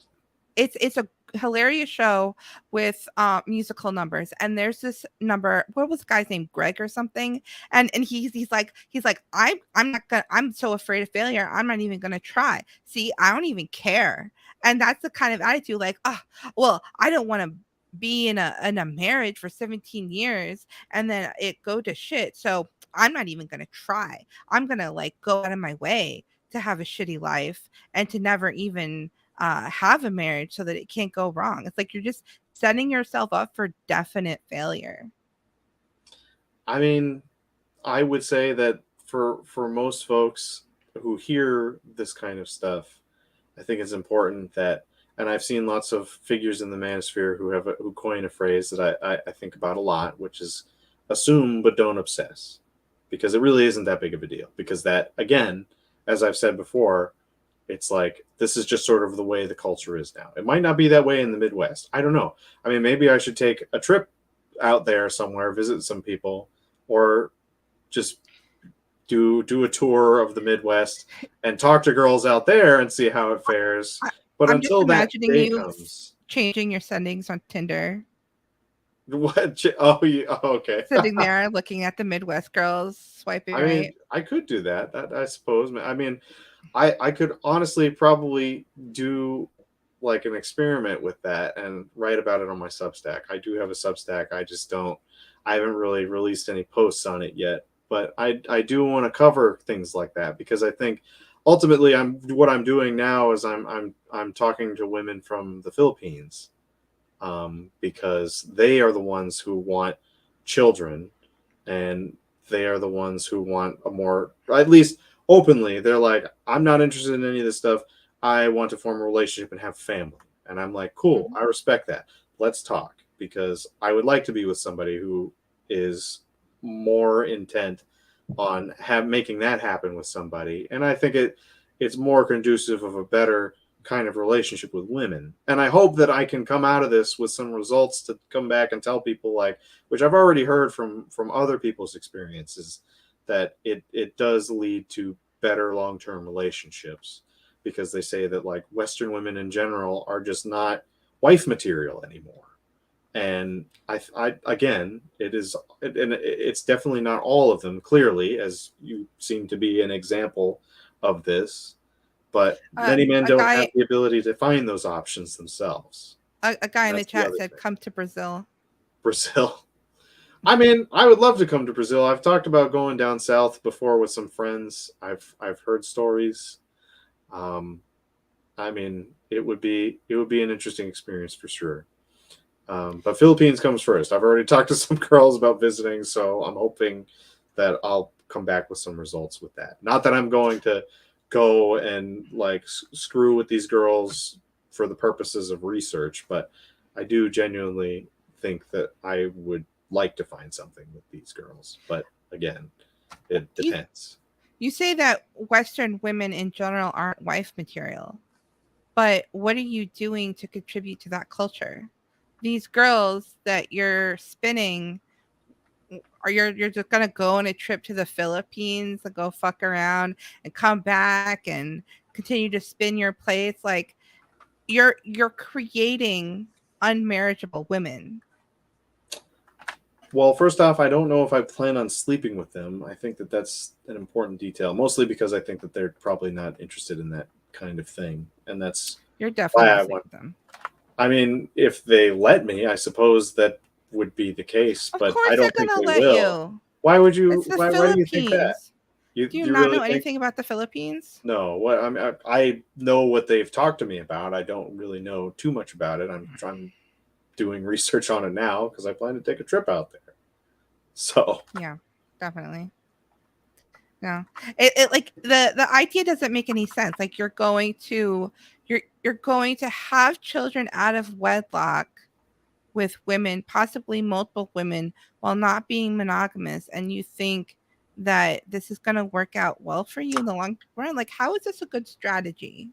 I mean, I didn't say that that was exactly my strategy. I'm just not sticking to one woman until I know for sure which one I want to stick with as the mother of my children, because I think that that Exactly. kind of decision is ultimately important. But what you're saying, you're acting as if like I'm sleeping with all of these girls. I'm not. I'm definitely not. And I don't know if I plan on Wonderful. sleeping with all of them. That's Don't sleep not. with any of them. I think that that's honestly counterproductive to my goals, my personal goals. But the other thing is What's your that, personal goal? I mean, ultimately, I would like to find happiness. That's what I would like Right. to find with a member of the opposite sex, really. And I Right. think that's what lots of guys want to find. I don't Right. know if that involves children, but I think if it ends up being the case, I'd rather be able to do that with a person whom I can build a stable relationship with, as opposed to you know, going around and doing what I've heard other guys do, which is definitely not productive for a good society. And again, it's like America isn't promoting this either for many guys. Not that I'm saying that it's the role of the government to do this either. I think that ultimately the culture is what is a big part of the problem right now. And I'm not really a proponent of, I wouldn't say, like, I'm not anti traditional values, but I'm also not pro traditional values in the sense that, like, I just think that we as a technologically advanced society are slowly moving away from all of this stuff. Like, conservatives have sort of failed to keep these traditions in check, and it's just sort of gone the way of complete anarchy among men and women. And unfortunately, it's damaged lots of people emotionally. um, I wouldn't say that I've really, like, contributed to any of this damage. I think that ultimately I have taken some damage from attempting to be monogamous and show that I can be a good partner to a handful of women at the very least. And it's all gone by the wayside. Whether it was my fault or not is up for debate.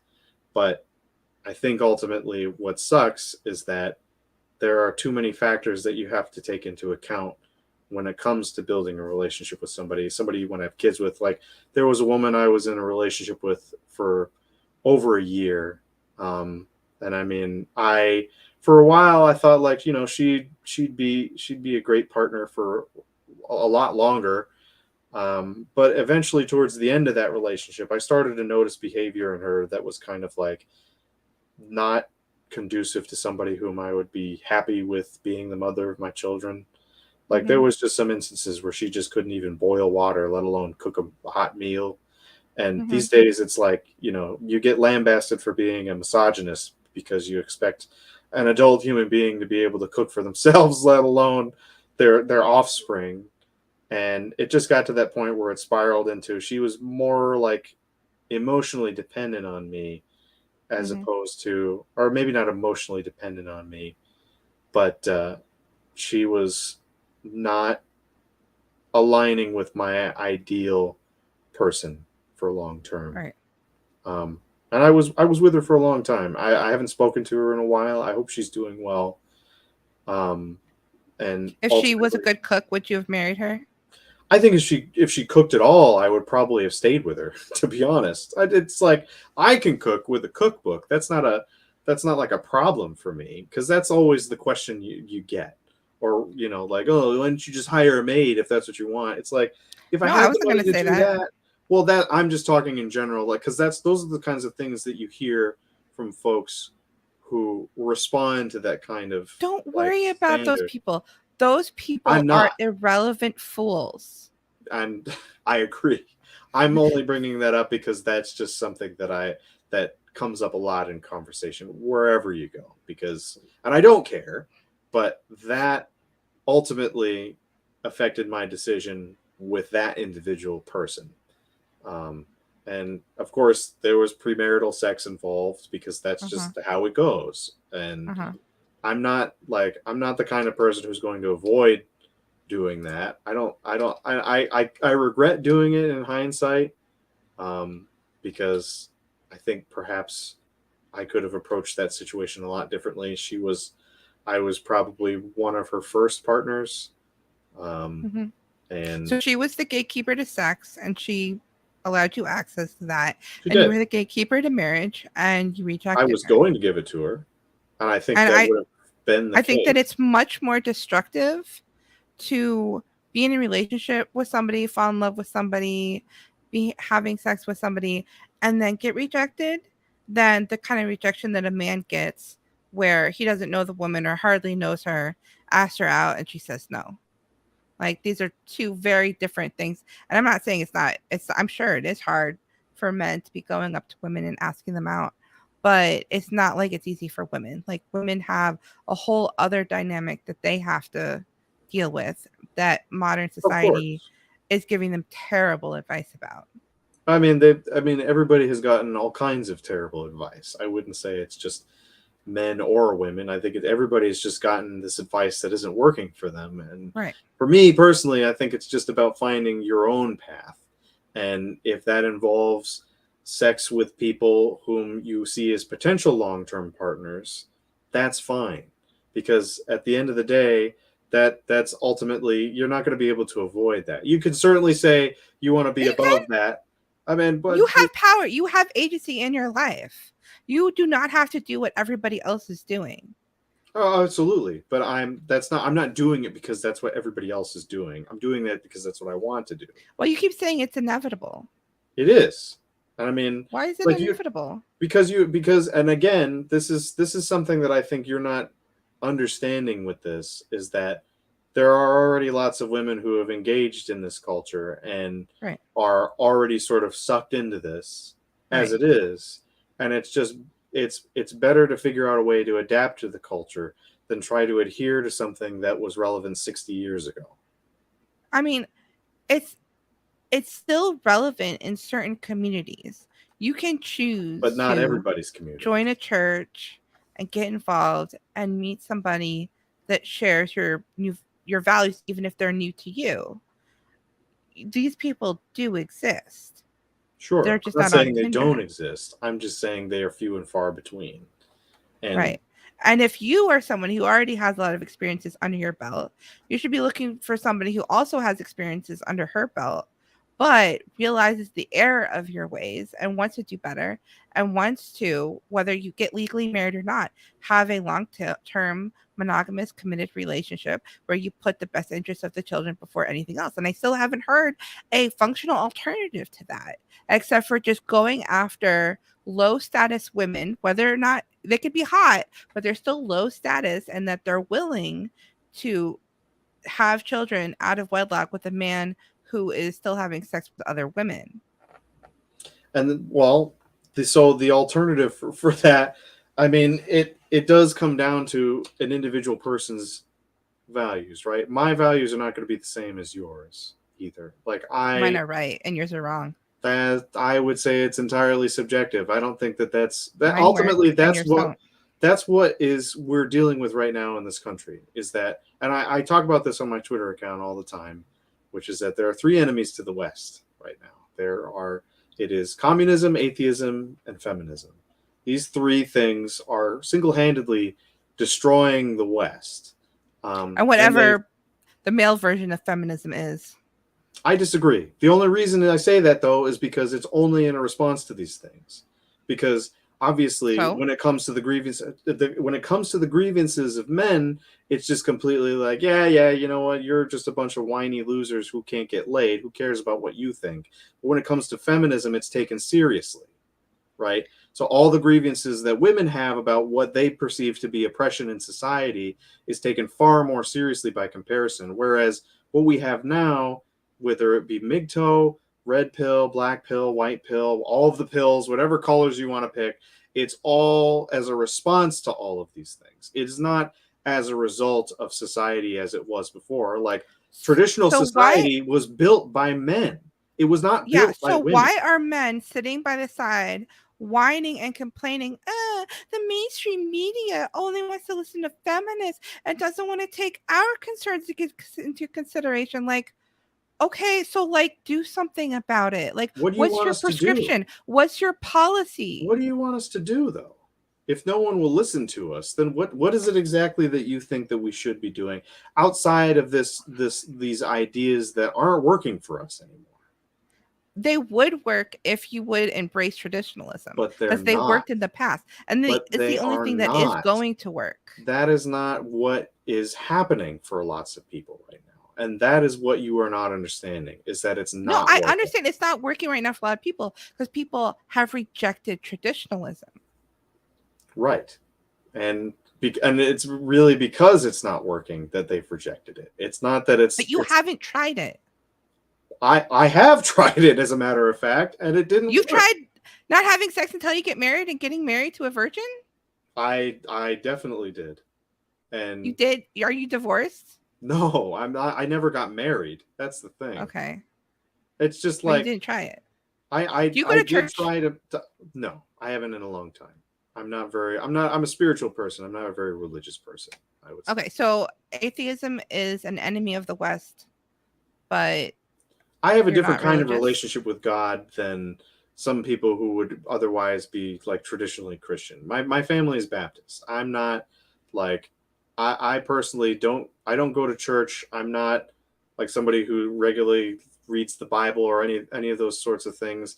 I just have like a different philosophical perspective on God. I believe in God. I think it's probably better to believe in a God than it is to think that there is no God out there. I'm not the kind of man who's arrogant enough to think that there is nothing out there that exists that is divine or whatever that's sort of a moral guide for the rest of us. I think that that's arrogant and dumb, and that's a part of the Mhm. reason why I think atheism is cringe and stupid and very very arrogant. And it's why it's a big problem is because of all of those things. Um, and like people so confidently, especially when they're atheists, they're very confidently anti-religious Mhm. because, and it's because of their relationship to God, right? Mhm. They've it's always like the thing. I think about this a lot too because so on my profile it says I'm a writer. I was a screenwriter for a long time as well, more of a hobby, not really a super professional thing. um, but I think a lot about like tropes and whatnot that sort of pertain to uh, characters that are morally uh, not divine, but like good characters. First thing that comes to mind for me is Superman, Mhm. which he's also a comic book character, so I guess it kind of applies to multiple forms of media. But I always think of him whenever the topic of like, oh, well, if God exists, like why would the Holocaust have happened, or why does God allow certain things to happen in this world?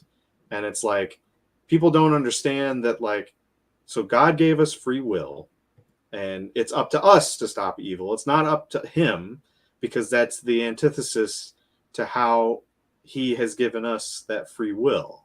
Mhm. And I think that there's lots of people who are atheists who just don't have that, like they just haven't connected the dots with something like that. Right. And it's a huge problem. But how do Mhm. you tell that to enough people to where we can reel ourselves back in and rebuild traditional society, especially now when technology has moved far beyond all of those things that we would have normally considered traditional. Like I meet more women online now, not even through dating apps really, Mhm. than I do in person. Not for a lack of Mhm. trying either. It's like I certainly talk to women among my community as well. That's not an issue for me personally. I know some guys struggle with it, whether it's because of self-esteem issues or whatnot. But it is something that I think is a bit of a concern, and I don't know if going backwards, or maybe not going backwards, but staying where we were in the past is is not. I don't think it's working. Whether or not that involves marriage, um, I think monogamy is important, especially when you have children. I think that like you should definitely, if you're having a child, like one of my buddies is having a baby. They're not married or anything. They plan to get married, so they say. But he Just do wasn't it. using Go a to the condom. courthouse. Just get married. I know, and you know what? That's the other thing too. Is that I think for me personally, my concern is that it's a superficial thing for lots of girls, and it's very difficult to sort. It's like with guys who, for that guys that present themselves as nice and want a relationship, and then they sleep with them and then dip. It's like the same thing for that. It would be something along the lines of like a chick getting married just so she can post on social media about it and go, look at me, I'm wearing a really pretty dress and having the best day of my life. And she's posting that all to her friends and whatnot and getting all kinds of attention because that's like what I would consider to be an equivalent to like pornography for women, right? Mhm. That kind of then that's not going away anytime soon unless the government completely like cuts us all off from things like that, which I don't think is something that's going to happen anytime soon. I think the internet is too much of a economic powerhouse. Like it's completely. I don't think people realize the level of effect that the internet has had on everything, like in general, like especially with I don't think art. people realize that. I don't. I think they realize to an extent. I don't think it's as significant to people that that it's not as significant as one would probably realize. At least for me personally, I think it's really significant. So I wanted to ask you, like way back in the beginning of your monologue, Sure. what are you doing? What about your behavior distinguishes you from an atheist?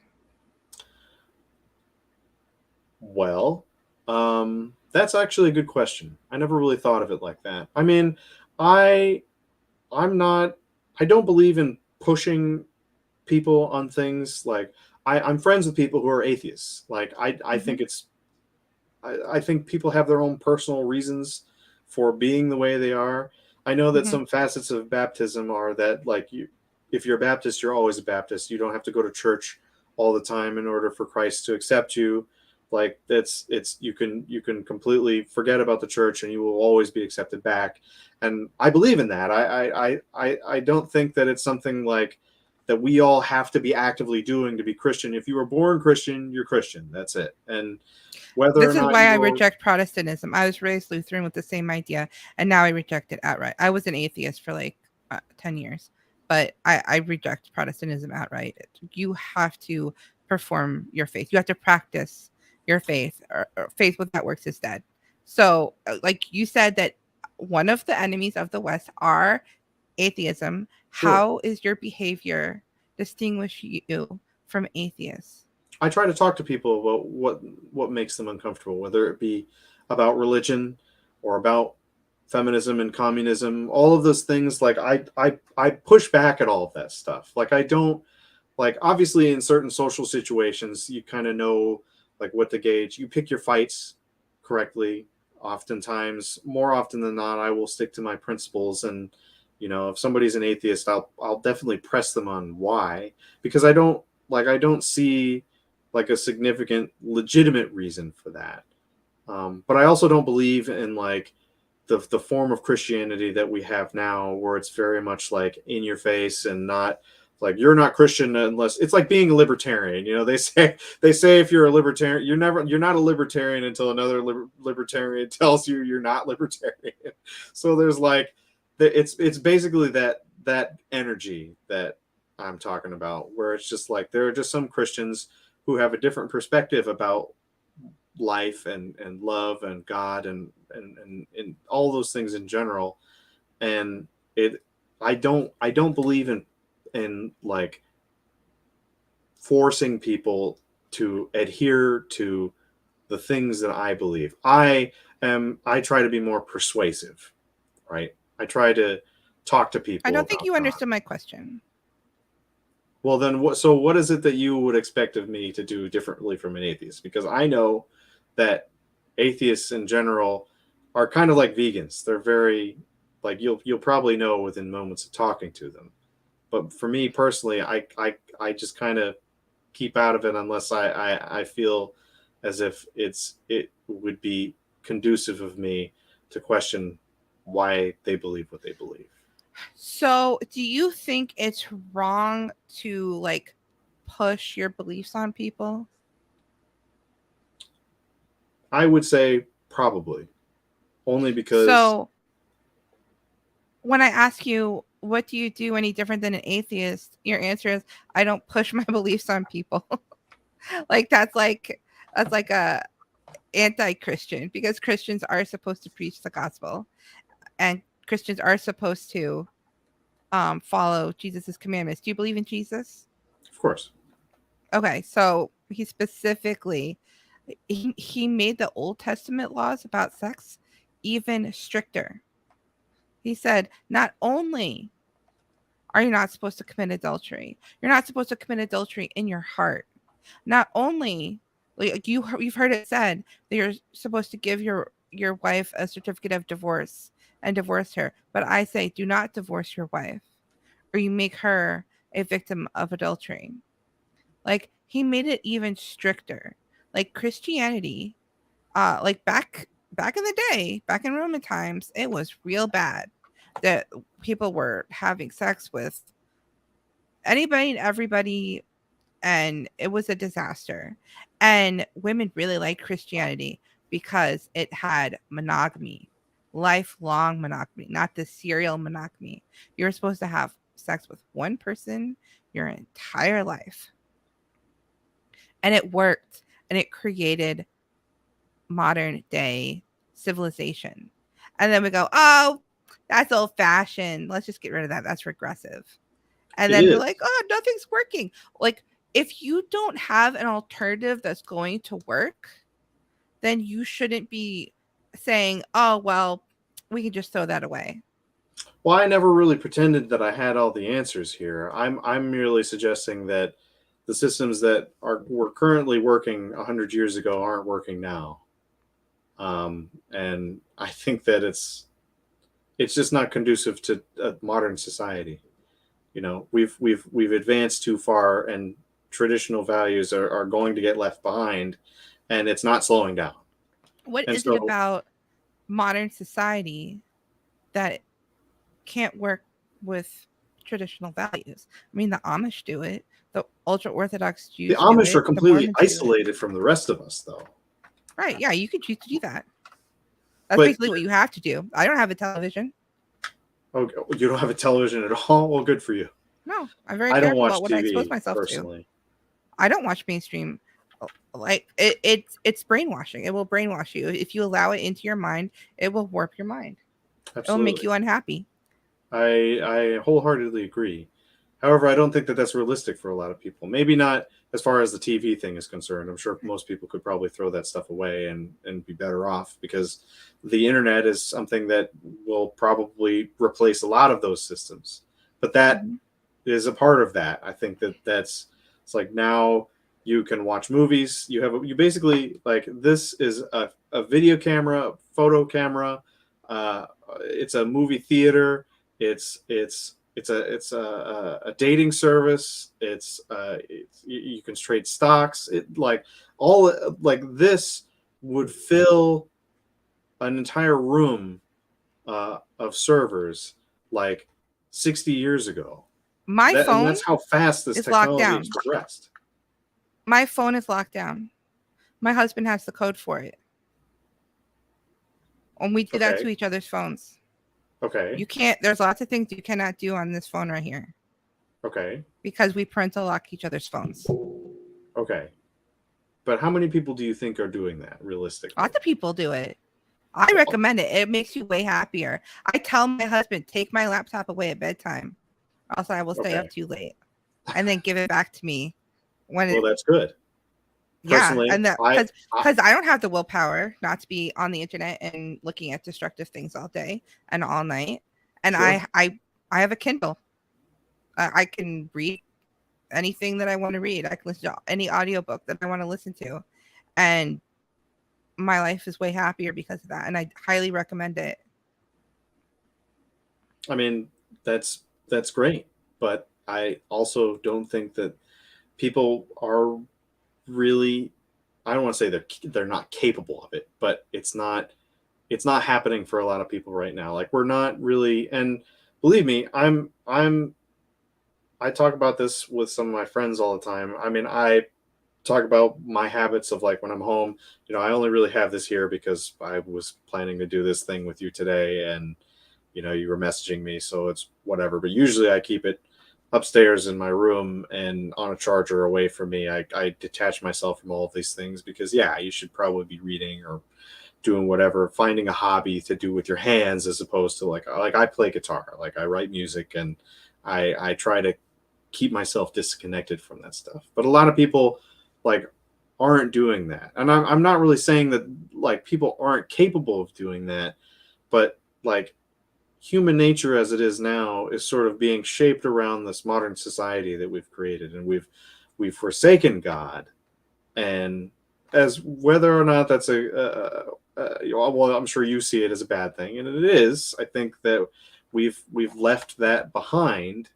Like, when it comes to all of the problems that we're currently facing now, we have to find new solutions to these problems. And I know that, like, the traditional way of doing things, going back to them could work, but I good luck trying to sell that to as many people as possible, because I don't I think. think, especially now, I think something has changed in the public psyche, and a lot more people are like, "Oh, yeah, actually, this is terrible."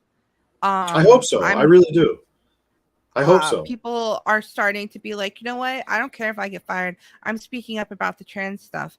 I'm not going to put up with this anymore. This is too damn crazy. You saw my debate with that trans activist guy. He was Yeah, the I got through like the most first 20 sane minutes of per it before. Anyway, I'm he was sorry. the I don't most mean to sane interrupt. person I could find. Really? Wow. Do you think did Saruman. you watch the edited version? Do you think I over edited it? I don't. I just watched the one that was on YouTube. Um, Yeah, I don't I think it wasn't was over sure. edited. That was a lot of super cuts. I cut it down from like 2.5 hours to an hour. Okay. Oh, okay. Interesting. Wow. Yeah. I He mean, really if that's bloviated. it's that it. I mean, that guy in particular. Wow, he was the most rational one. Jeez, we are. I mean, I hope that this stuff, like, I think that movement in particular, I think has got people sort of pedaling backwards on a lot of this, which gives me hope. Um, because my folks, they weren't very conservative for a while, and I think between like the vaccine mandates and this, transgenderism in schools thing has sort of, I think, shifted a lot of people. The girl that I was seeing was definitely, I wouldn't say she was conservative leaning, but she definitely was starting to pedal back on a lot of this stuff out of concern for her son. Um, and hopefully that's awakening a lot of people from this sort of acceleration through modernity that hopefully will get people to go, you know what, this isn't working. But I think that this is like, it's not, we have to have some kind of contingency that's going to work for us if these traditional values aren't what people are going to fall back on. And Well, what's obviously, the like, alternative?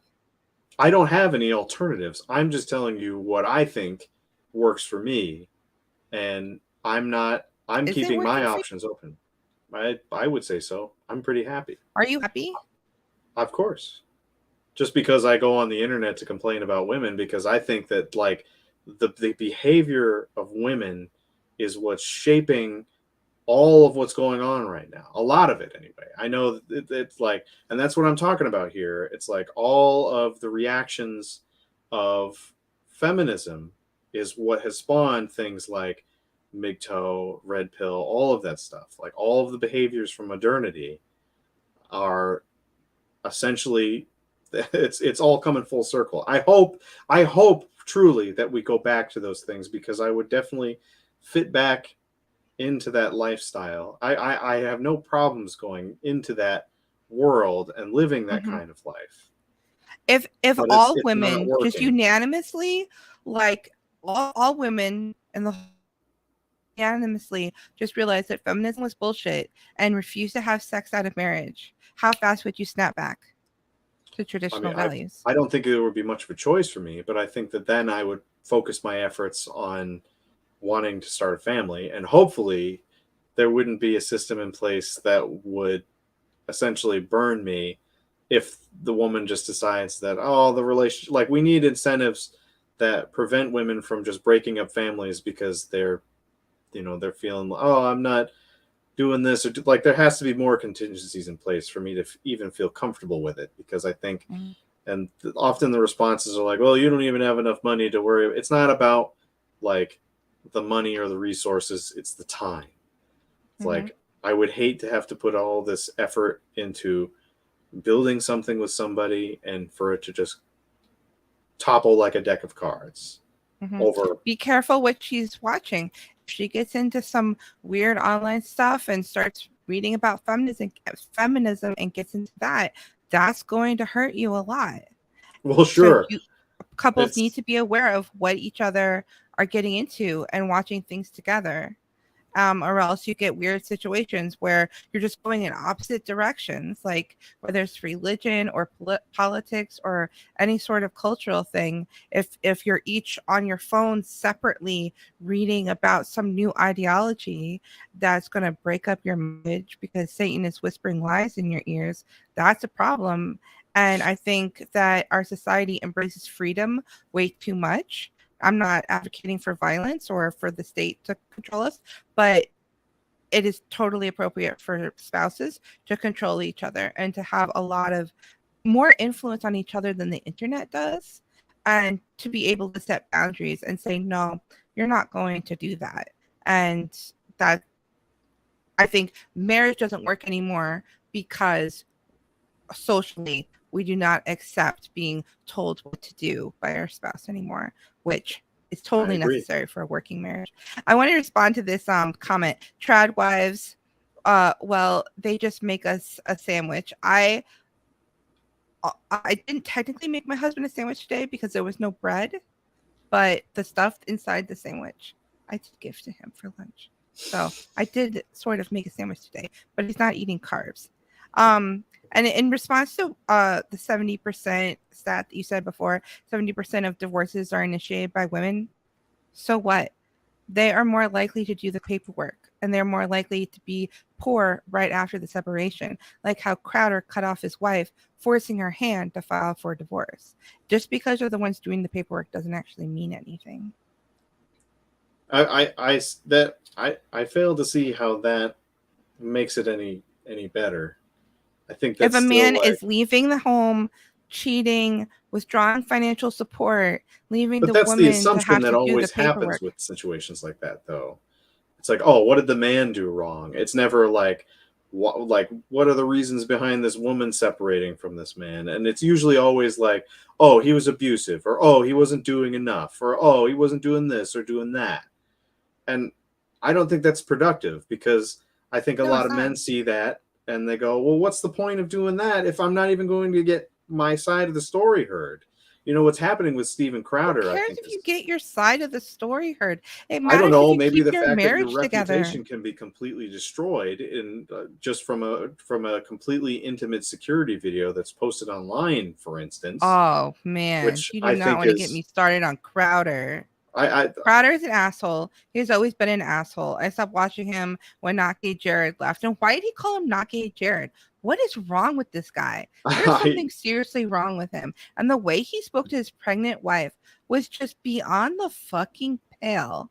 And you could tell that she had been putting up with that shit for so long. And then he wasn't even at the birth of his child and then cut her off financially, leaving her having to do the paperwork so that she can get some money out of him.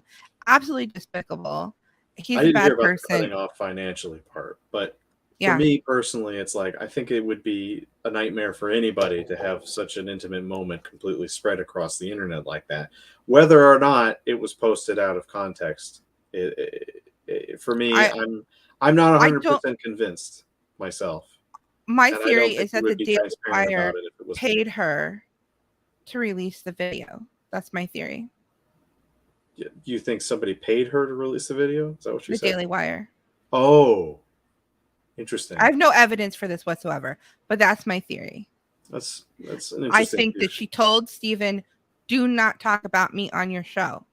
And he talked about her and said, oh, I didn't want to get divorced. I didn't want to get divorced. It was her, no fault divorce, blah, blah, blah. And I'm sure he has a lot of viewers, and I'm sure a certain percentage of them are insane and violent. And she went, okay, motherfucker, you talk about me, I'm gonna throw my balls on the table. Have fun with this. But I'm not surprised. We already knew his character. Well, and here's the other thing too that I have to say to that is that this is exactly what leftists will want. Is now this is the key moment for American politics right now, is that a man's relationship with women is now crucial, because now conservatives are being divided on this issue, because now, whether or I not mean, you like Crowder did Steven Crowder plenty as of a person, dividing when he secretly recorded his friend Jeremy Boring on the phone and released that. So he has no standing. He is a I don't even complete know fucking anything hypocrite. about that. What all I know is that I enjoy his change my mind videos. I think that they were very productive and probably good for political discourse in general. He has Because to debate college students because he can't debate actual adults. I mean, he is a comedian after all, and all of this And he's really radicalization dumb. is starting in colleges. That's He's really that's dumb. that's my argument there. He's not a serious person. And his However, comedy has not been funny since Benjamin Irwin left and Jared left. again, or rather, I don't know enough about the situation personally. All I know is that I saw the video that was released as well as his statements, and I'm not Brutal. completely convinced. But if I was shown different evidence to the contrary, I would probably change my mind.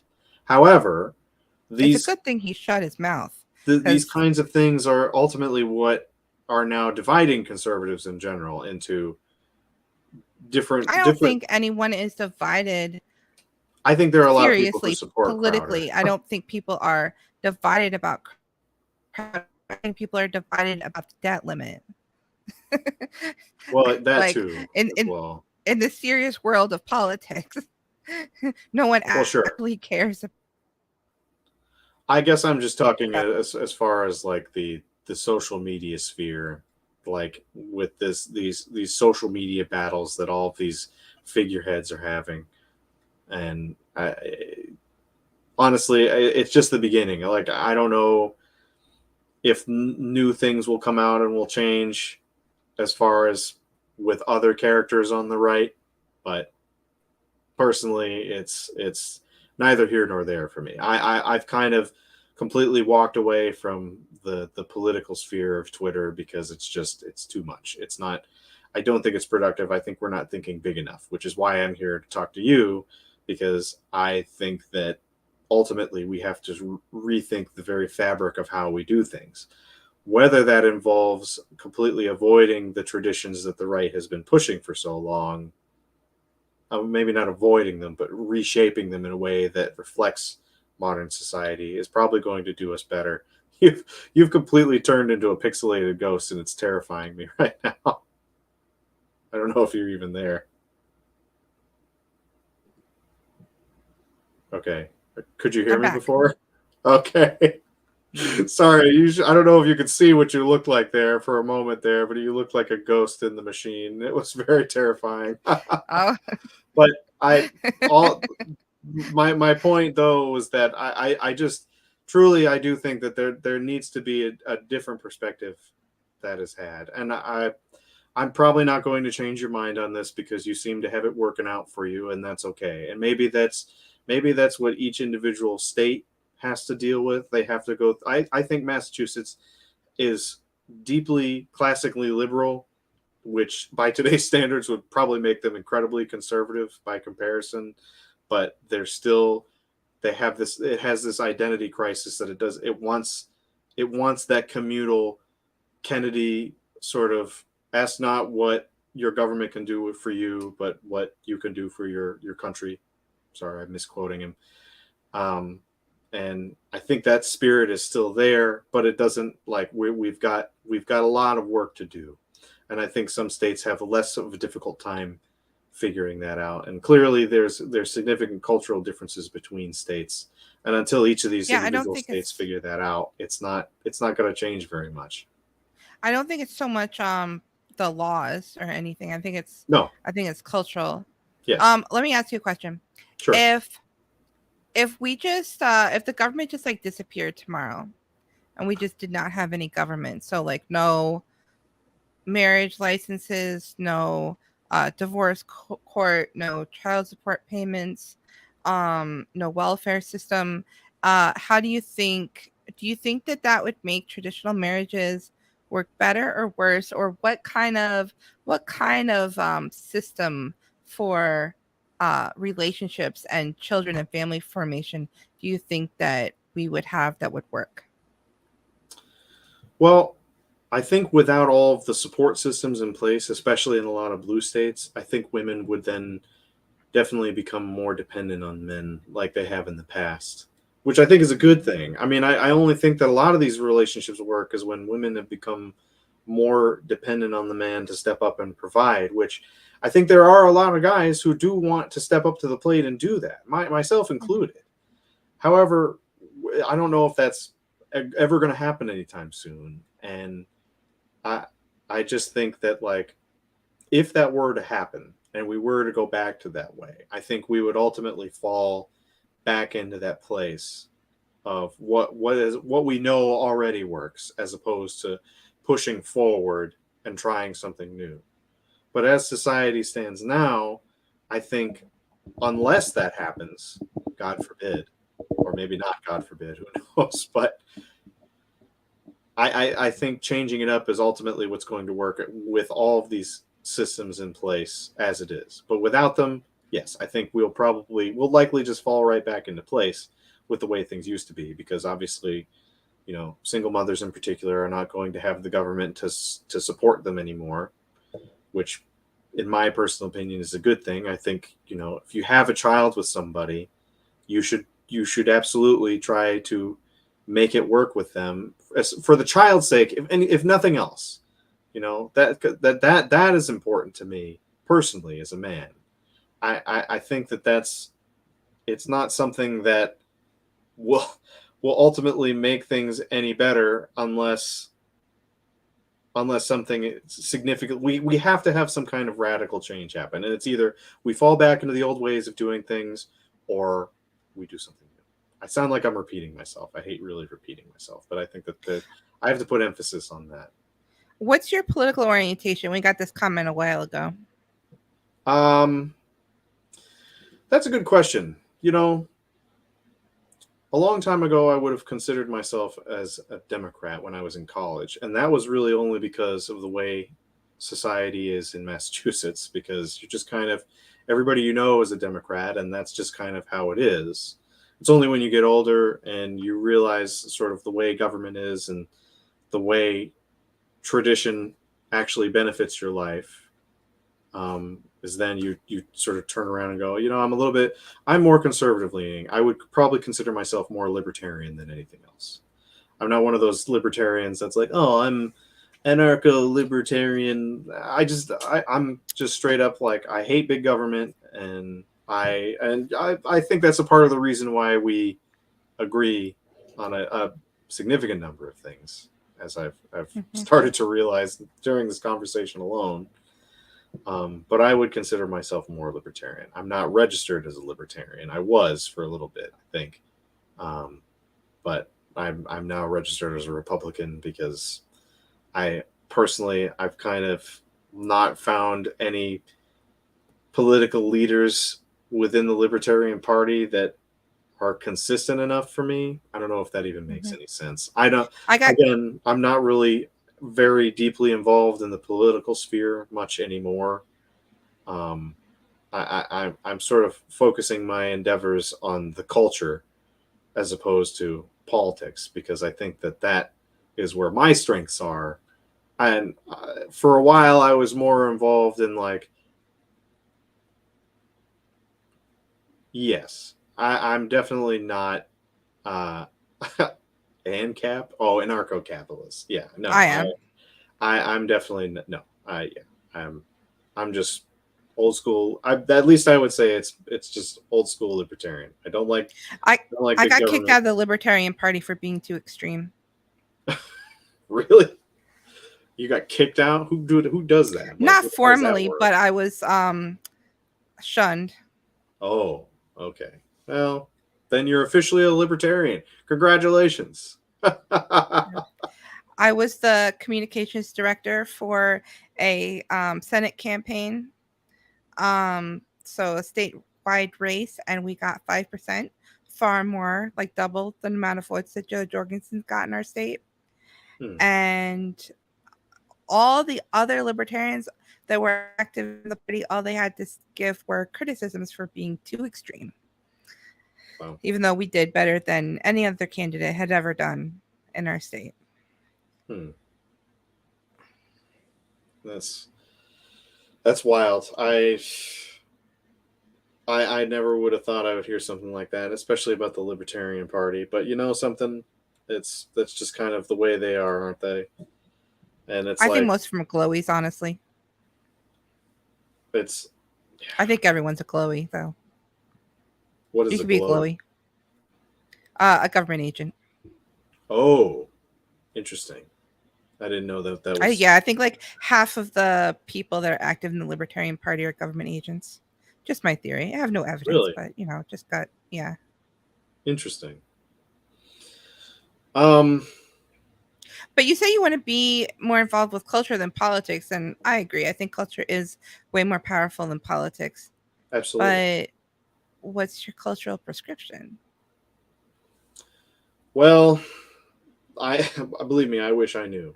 I personally, as a writer, I think it has a lot more to do with storytelling. I think if you can construct better stories that sort of push the values that you're trying to teach to people, which is what it used to be about a long time ago. Um, Especially with lots of, I mean, I'm sure you've noticed by now that there are many famous characters across multiple franchises that have been completely emasculated and broken down and sort of deconstructed. Uh, Mhm. some notable examples like Superman and Mhm. Luke Skywalker. Even Indiana even Jones before is that, next.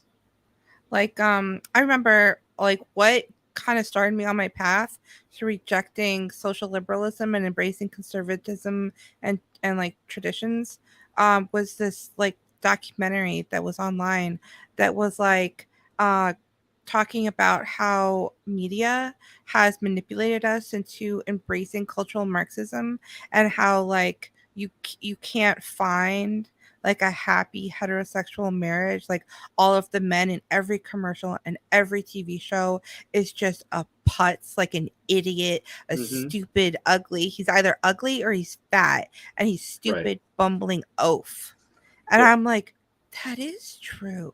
And that gets in your head. Most people, they just sit around consuming media all day, every day. And so you just believe that that's what men should be. Right. And that's what men are. And you just accept it without thinking about it. Right. And that ultimately is where all this kind of stuff begins. And I think like a lot of the masculine figures in our culture have again they've been completely deconstructed to the point where people don't. I think personally, Luke Skywalker was the biggest and most important one that was completely dismantled to the point of he's not even really recognizable anymore. I mean, I could talk all day about that even, but like I think as far as Star Wars is concerned, culturally speaking, that franchise could have made or broke uh, the entire Hollywood cultural sphere. I think Top Gun Maverick is a perfect example of what Hollywood should keep doing. Although I think it's a little bit on the nose for me. It was still a very good movie. If you haven't seen it, I would highly recommend it. I know a lot of people don't like Tom Cruise, and I am aware that like they had a bit of a thing with China because there was like something to do with Taiwan. One of the guys had like a Taiwan patch on one of their jumpsuits, and Yeah, I think I heard about that. Hollywood's got to appease the CCP, so there was a bit of contention surrounding that. But ultimately, that movie was a step in the right direction as far as for American masculinity is concerned. But Luke Skywalker is definitely a big one. Superman, again, he's an American icon. Like, and what they've done to him, Zack Snyder in particular, I think that he uh, he specifically could have had been shaped in a way that could have been more traditionally like the way he's been in the past, like with the Christopher Reeve movies, um, which I think there's lots of people, and then you notice this when you're a part. Like I had Twitter initially for keeping up with movie news and whatnot, and right now we're in this phase of Hollywood where it's like nostalgia sells. So now we're doing things like, we've got Michael Keaton coming back as Batman for the Flash movie of all things. And like he's coming in and he's saying the lines from the old movie, and it's not like emotionally significant in some sense. Like there's no return to the character that he was before. It's more of, look, it's Michael Keaton playing Batman again. Isn't that cool? There's I no don't know who Michael emotional Keaton significance. is. I haven't seen any of these movies. I have no What, idea you've what never you're seen? talking about. Wow. Well, see, and that's My what I most mean. Like, that's what is my important. most controversial tweet to date is fiction is for children. Fiction is for everybody. And I think that that is why conservatism is not winning this culture war, because we need more of it in the culture. We need more conservatives making culture. And if we don't, we're going to lose. Period. There's not going to be anything that could be more significant, whether it be music, movies, art, all of that stuff. I mean, we have The to inject Boycott ourselves into the Target culture. song is actually really good. I I'm actually not a really big enjoy rap guy. that song. I think I think we need more rock music to come back. I think rock music needs to be a popular thing again. I don't Hopefully, it really will listen be. to music either. I don't watch fiction. I don't listen to music. See, again, it's part of the reason why conservatism is not. It's not making a dent in anything. When Well, you I think push part of the conservative problem is that values, everyone is engaged in this stuff so much. Like it that it affects your mind and makes you illogical. And exactly. it just makes you automatically be able to accept things that make no sense. And if you engage with reality more, even exclusively, you will have a much better grasp of reality, obviously. Now, imagine if all of um those things better reflected the themes and motifs that reflect your values. Imagine if yeah, that was the case. there's always going to be like TV shows and movies, and I would prefer that they were conservative, obviously. But I think ultimately it would be best to just grow up and stop. It's easy to say when you don't watch any of that stuff, and that I think is I a mean, I part of the used to when I problem. was a kid, Sure, but but there's a time to grow up and get real. I guess. Just just shitting all over your career I mean, it's as a you know, fiction writer. it's fine. I honestly, it's like, it's for me, it's like having a sense of wonder is important, if not for anybody, but for children. You can And get that from reality. Sometimes reality is uh, weirder than fiction. sometimes Reality is reality is amazing. very dark, There's and so not many full things. of hope. Oh, no, I don't And think that's so. what they want to reflect. I mean, that's what's happening in a lot of the culture right now, is that especially with like superhero movies, which is the huge thing now that it's super popular and making a crap ton of money because it caters to children. And I bring up Superman in particular because his character as an American icon is was made to be more realistic and down to earth and edgy and dark like Batman, which is completely not what he is. He's a symbol of hope. He's a symbol of American values, and that's like a thing that's they're trying to change in the comic books too. Like, I don't know how familiar you are with any of it, but like he has like a thing that he says where it's like, I'm here for truth, justice, and the American way. Right? That's the thing that Superman says. So But corny. it is corny. But that's Superman. Like, you watch that, Isn't that what the and eagle from the Muppet says? oh, I don't know. Maybe, but that's probably because of Superman. That's not because of like, it's not the reverse. But The Christmas Carol with the Scrooge, hmm. and the Muppet Christmas Carol, and it's set in England, but then the American Eagle character says this line, Yeah, yeah. I think I know what you "The mean. American way," and it's like, but we're in England. Yeah, exactly. Well, it I is, will watch Christmas movies. I have to watch my Christmas movies. I have a list every year that we of get. course, it's We tradition. have a habit of buying TVs and then getting rid of them, and then buying them and getting rid of them. But Yes, they're cheap enough. um, I would say you're probably fine. I mean, technically, right now we have one, but it's only connected to the Switch, and my husband's Oh, playing Zelda. so But you guys will consume I don't video approve of games, it. but oh, movies and I don't television approve are of it. off limits. I don't Zelda, approve I think, of is it. great. Oh, you don't? Oh, okay. But So it's not all I will tolerate control it. with your spouse anymore, is it? So I it's mean, you have to have gotta have the um, things that you like, right? you have to be reasonable. Oh, okay. Well, you see, so you do have to have that even as an adult, and it's like, I do truly believe though that it is important, and I think that when we have all of these characters, which whether or not you're involved with it, there are enough people who care about these characters where they want to see, and that's like a big thing for the culture, is that like we want to see characters like that grow and go from being like from in one position where they're struggling with something that they need to overcome, and they get to a point where they find, whether it be they learn about a value that helps them solve the problem that they're facing, whether it be a supervillain or just some personal problem at home, whatnot. That kind of stuff is important. And I think with many iconic characters, it's just sort of gone by the wayside, and we have so many people who I think they've really just deluded themselves that they need like characters that are more, I hear the term infallible, or sorry, not infallible a lot, where it's like, because everybody thinks that characters like virtuous and good characters like Luke Skywalker and Superman, that they're boring because they're considered perfect, because they're virtuous and they stick with their principles, and they're very goody two shoes. Like, people think that they're not relatable, but I think that ultimately needs to be framed in a different way, where these heroes are viewed like, you see that they do struggle with holding or maintaining these values, because it isn't easy. Obviously, characters like Superman, he poses as a human. He's kind of got to put on a facade and sort of stick to his principles while also maintaining a certain facade to his peers and whatnot.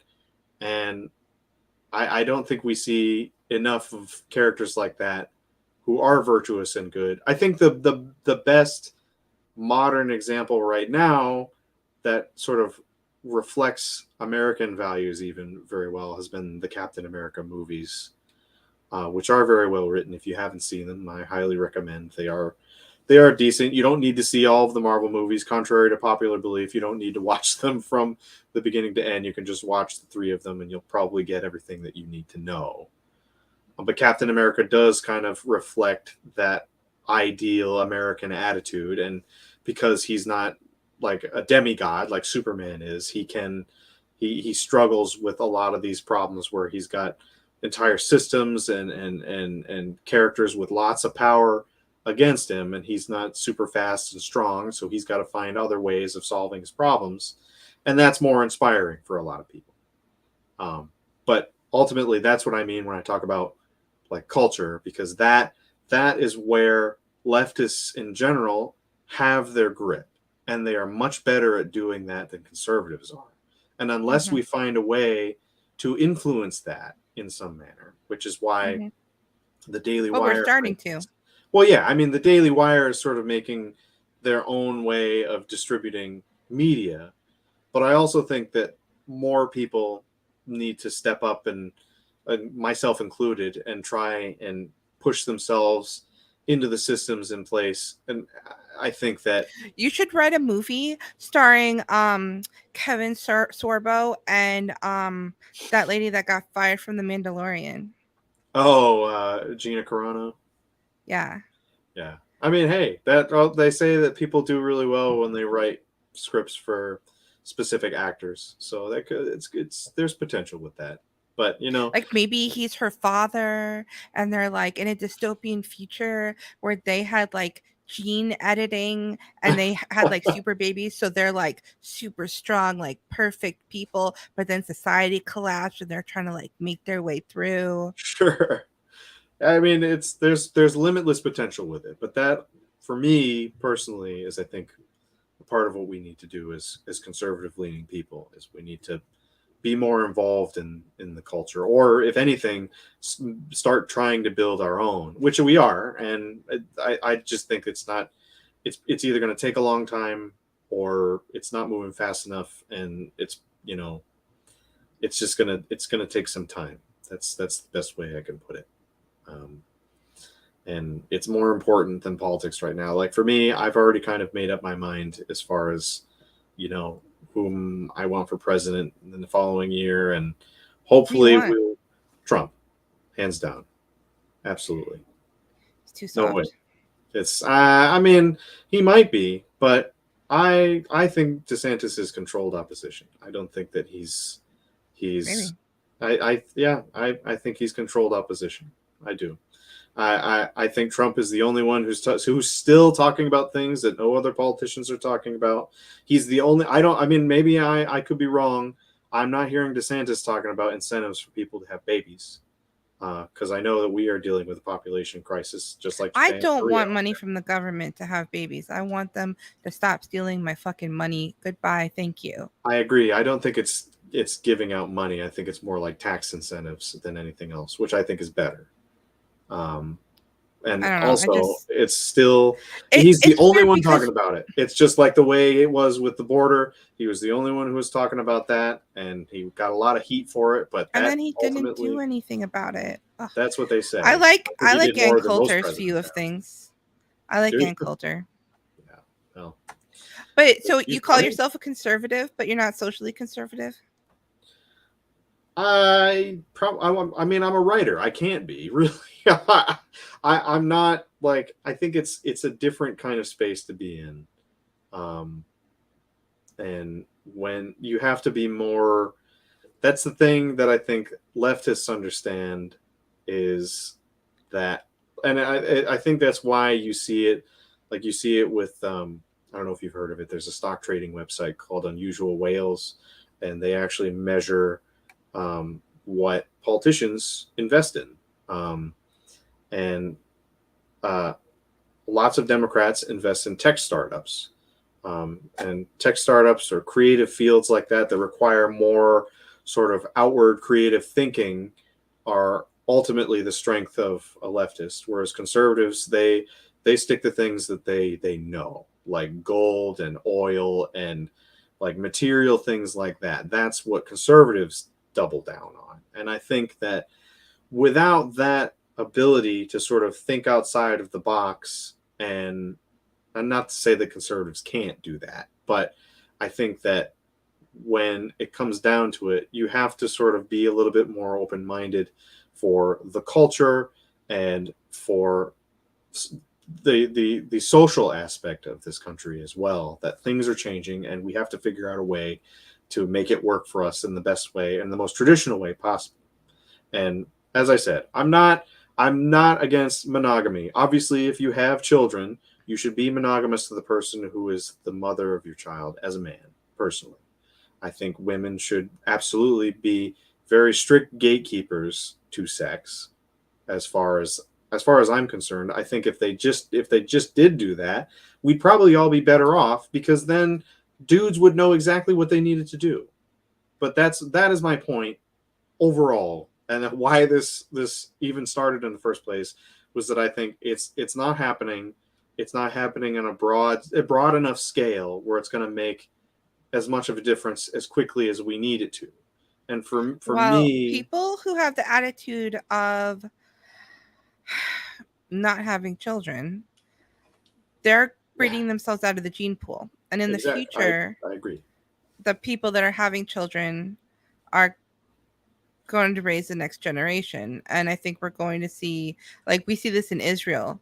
The secular Jews had a much lower birth rate than the ultra Orthodox Jews. And they went from a very small percentage to they're increasing every year because they're having the majority of the babies. And so that's basically where it's at. It's like long term, whatever this liberalism thing that makes people want to be short term thinking, hedonistic, not having children, abortion, promiscuity, they're going to breed themselves out of the gene pool or just not breed themselves into the gene pool. They're hopping right out of the gene pool. And Right. whatever that is going to get bred out. And I wholeheartedly agree. I think that, I mean, especially with this, gender ideology crap that they're pushing, which is honestly the scariest part of the times that we're living right now. I'm sure I think you have children. I think you've mentioned it before. I'm sure it's scary for you as a mother. I would be horrified to have to send my children to public school at this point because, I don't I don't have to. well, yeah, of I course don't. you don't have to. Not everybody has the ability to send their kids to anything other than public school, and especially I not don't up think here in it's New hard as England. people make it out to see. I I'm also not speaking from experience either. Like, I'm not a parent. I don't know. I'm sure if I were a parent, I would probably find out real quick. But I'm not at that stage in life yet, and I hope maybe someday I will find somebody that will help me through that. But until then, I'm going to keep my ear to the ground and be realistic about my standards and hope that I'm going to run into somebody who has the same values that I do. Whether or not they're going to have sex with me like outside of marriage or not. I Are the girls you're dating going to watch this? I don't know, probably not. I don't some of them probably aren't even going to see this, and I'm not too concerned about it if they are. Um, I think I'm not. I'm just not. But that's just kind of the attitude you have to have. It's like, this is who I am. If you don't like it, that's fine. But ultimately, I have a path that I'm choosing to take, and you are welcome to come with me if you want to. And I think that the right women will filter themselves out, or I'm sorry, the wrong women will filter You themselves. said it right. You said it right. That was a Freudian slip. You said it right. Of course. Yeah, I mean, sure. I believe me. I don't think there are enough women who are chaste enough to pull that kind of crap with me anyway. And it's not like I'm, you Pull know, that kind of crap with you. yeah, You just yeah. agreed that that was the prescription for this whole mess. But that what? I'm sorry. Being chased. Oh. I mean, yes. If that's Pull going to that be the crap with case, you. well, yeah. I mean, I'm here. I'm here to talk about what I'm concerned about, and I mean, hopefully, if they're hearing this, and they already know where I stand as it is anyway.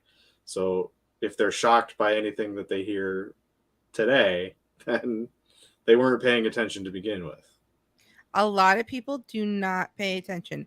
Ladies and men, pay attention. People will tell you who they are. And check references. Talk to the exes.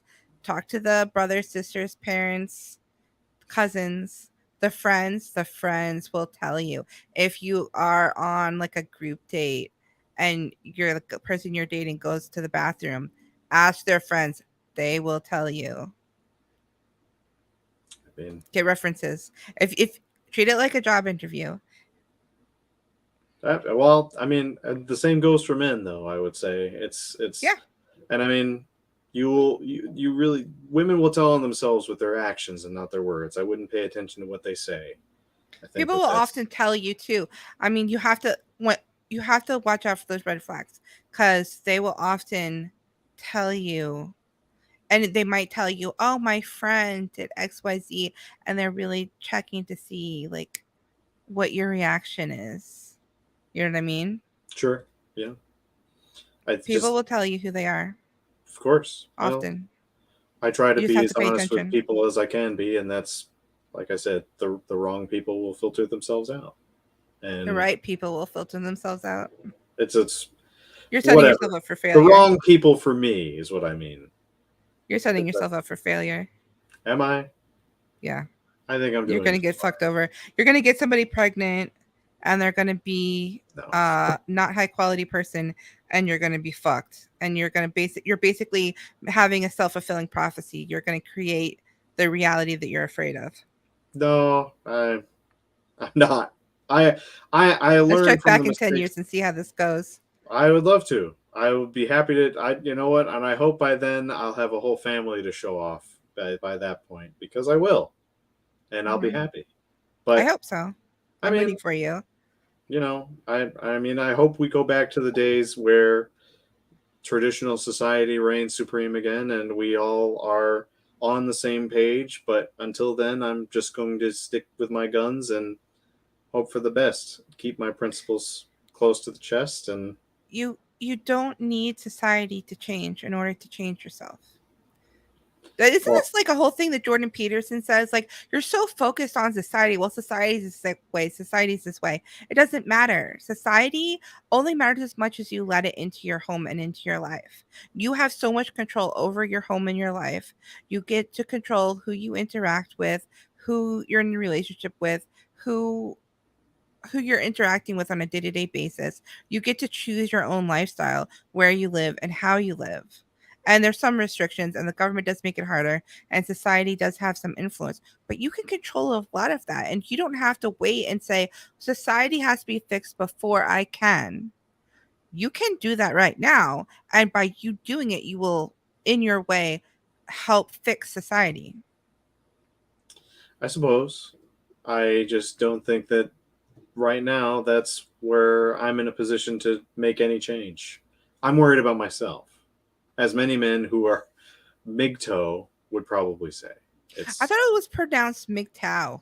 I, from what I've heard, it's MGTOW, and I could be wrong on that too. I don't represent all of these communities. Like I said, that's just the label that we went with because I'm more or less on erring on the side of like think about yourself first and don't worry about what's going on with the culture, or not the culture, but the way society is sort of dealing with these things. And I think tradition can help you, but it's until it changes for the better. My biggest thing is that we need a very drastic course correction for anything to truly change for the better.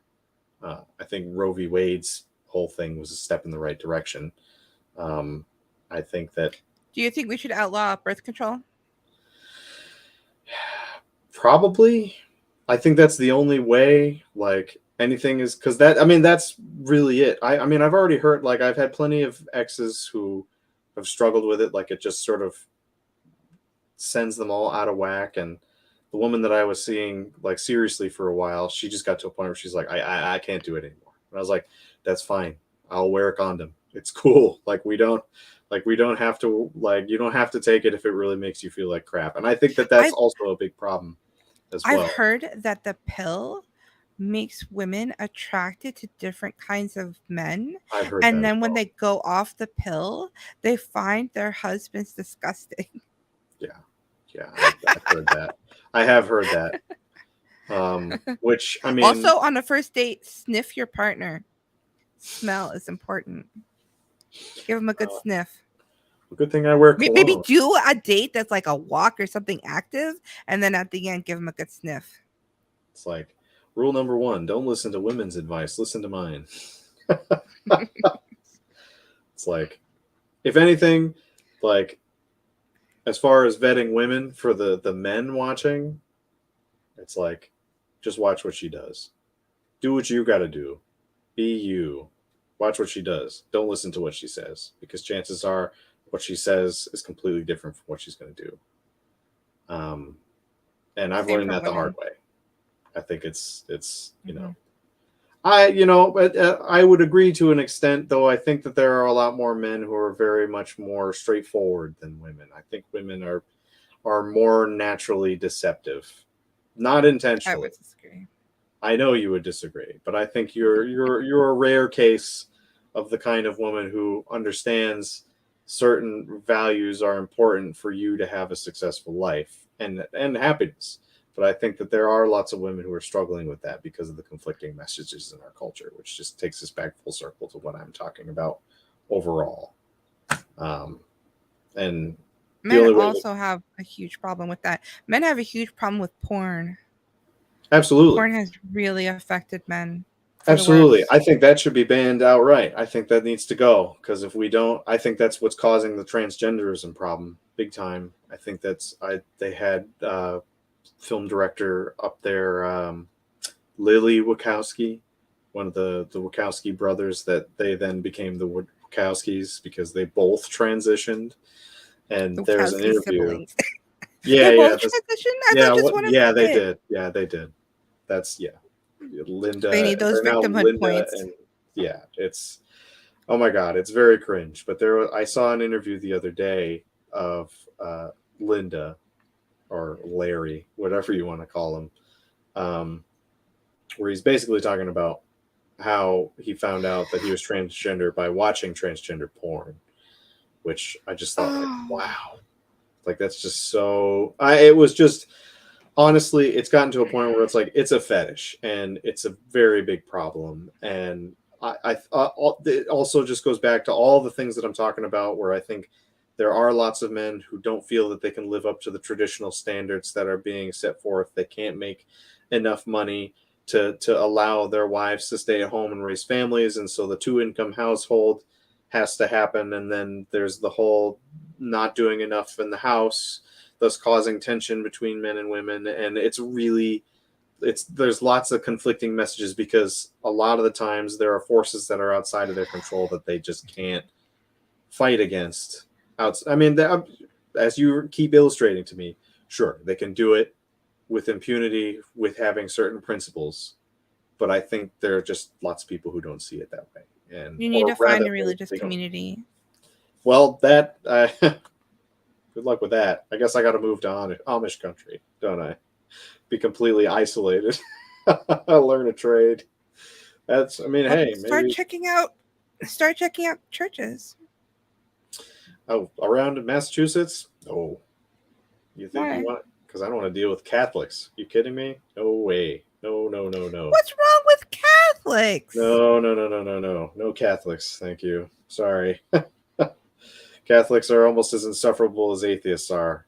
I hate to say it. And they're also Democrats. Democratic Catholics are the worst kind of people. They're what runs Massachusetts right now. And they're the reason why Massachusetts is the state it's in, I would say.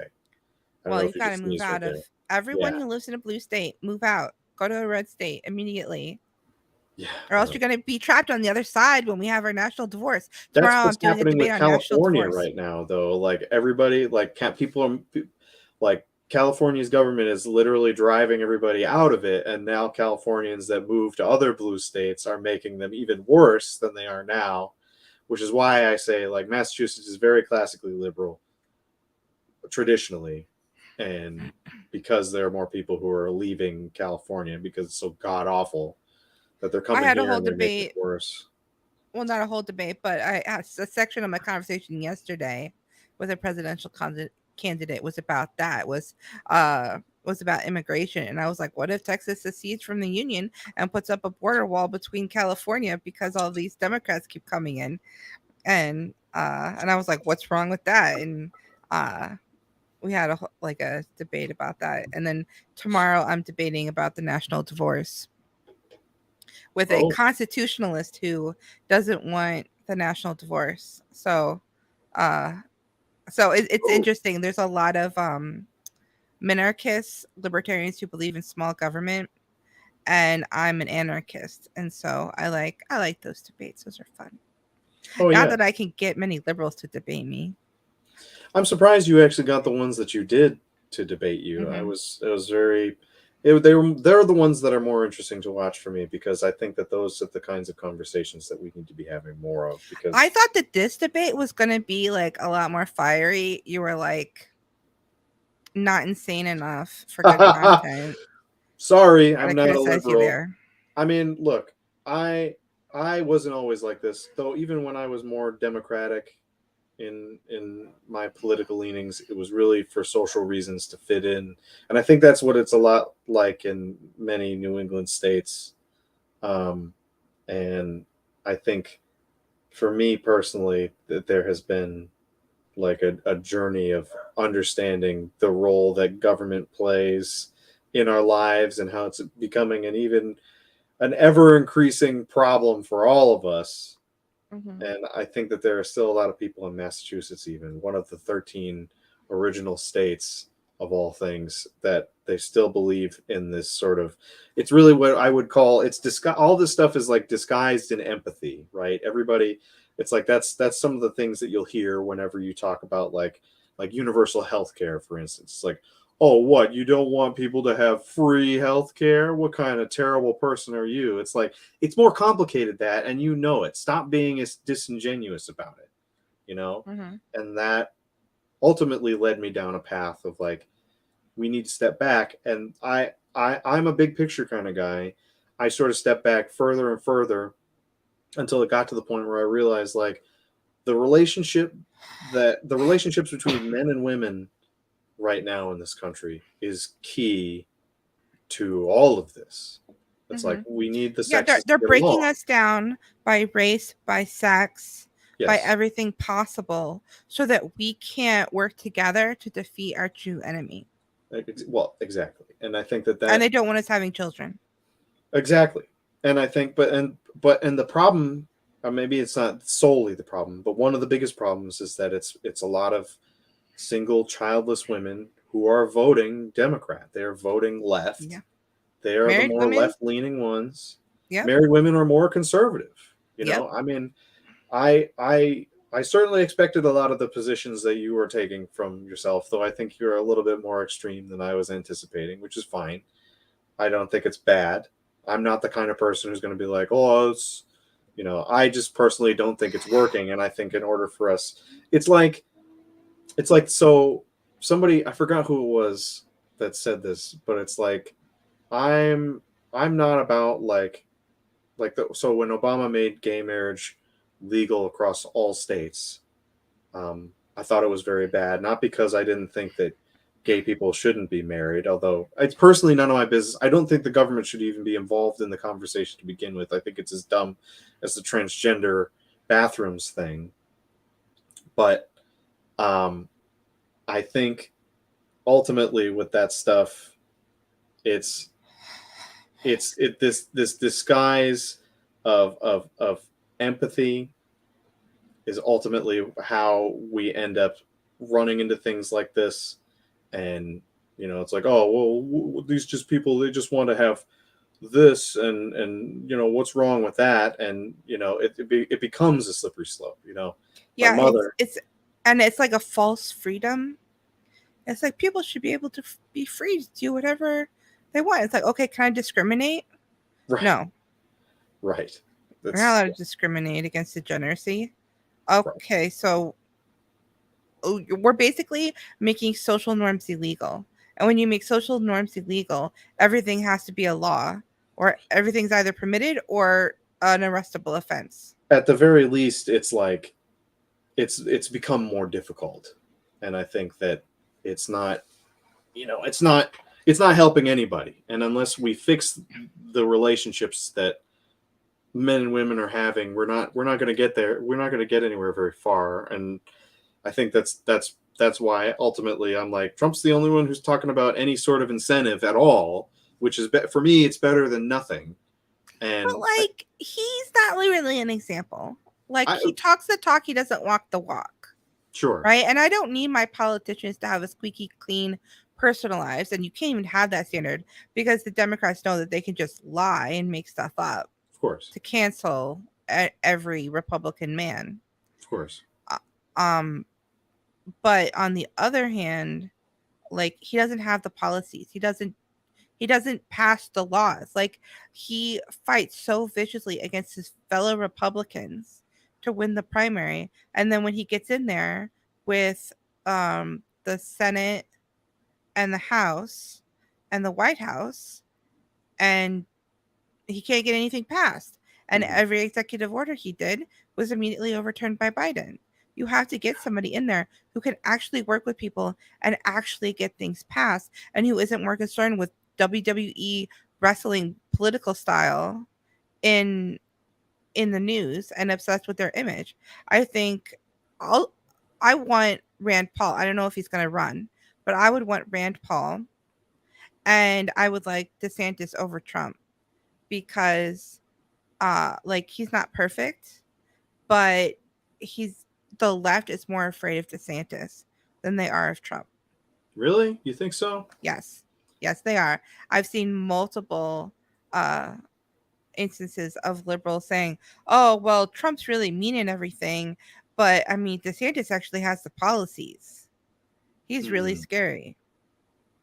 Interesting. It's very interesting that you say that.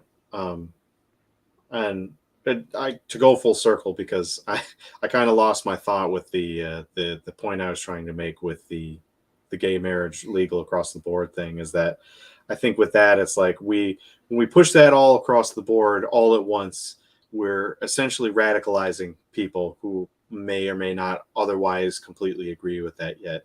And I think that's why it's good that Roe v. Wade was kind of stripped from the country across the board, because now the individual states can decide whether or not these things can happen. I personally think it's terrible. I think the way, especially in New York specifically, it's very bad.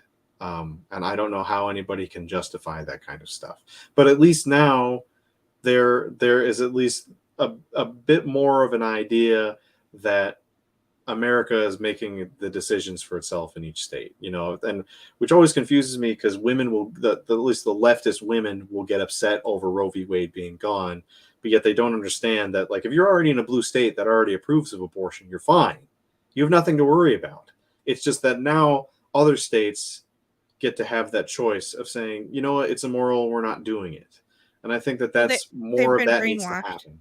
Yes, that They've been that too. brainwashed and they don't know what Roe v. Wade even is. They Right. don't understand politics They're whatsoever. just told that that's what I mean. I think I said that earlier, where it's like women, a lot of women are collectivists. They're not, like, they're very much more Mhm. communal. That's their nature.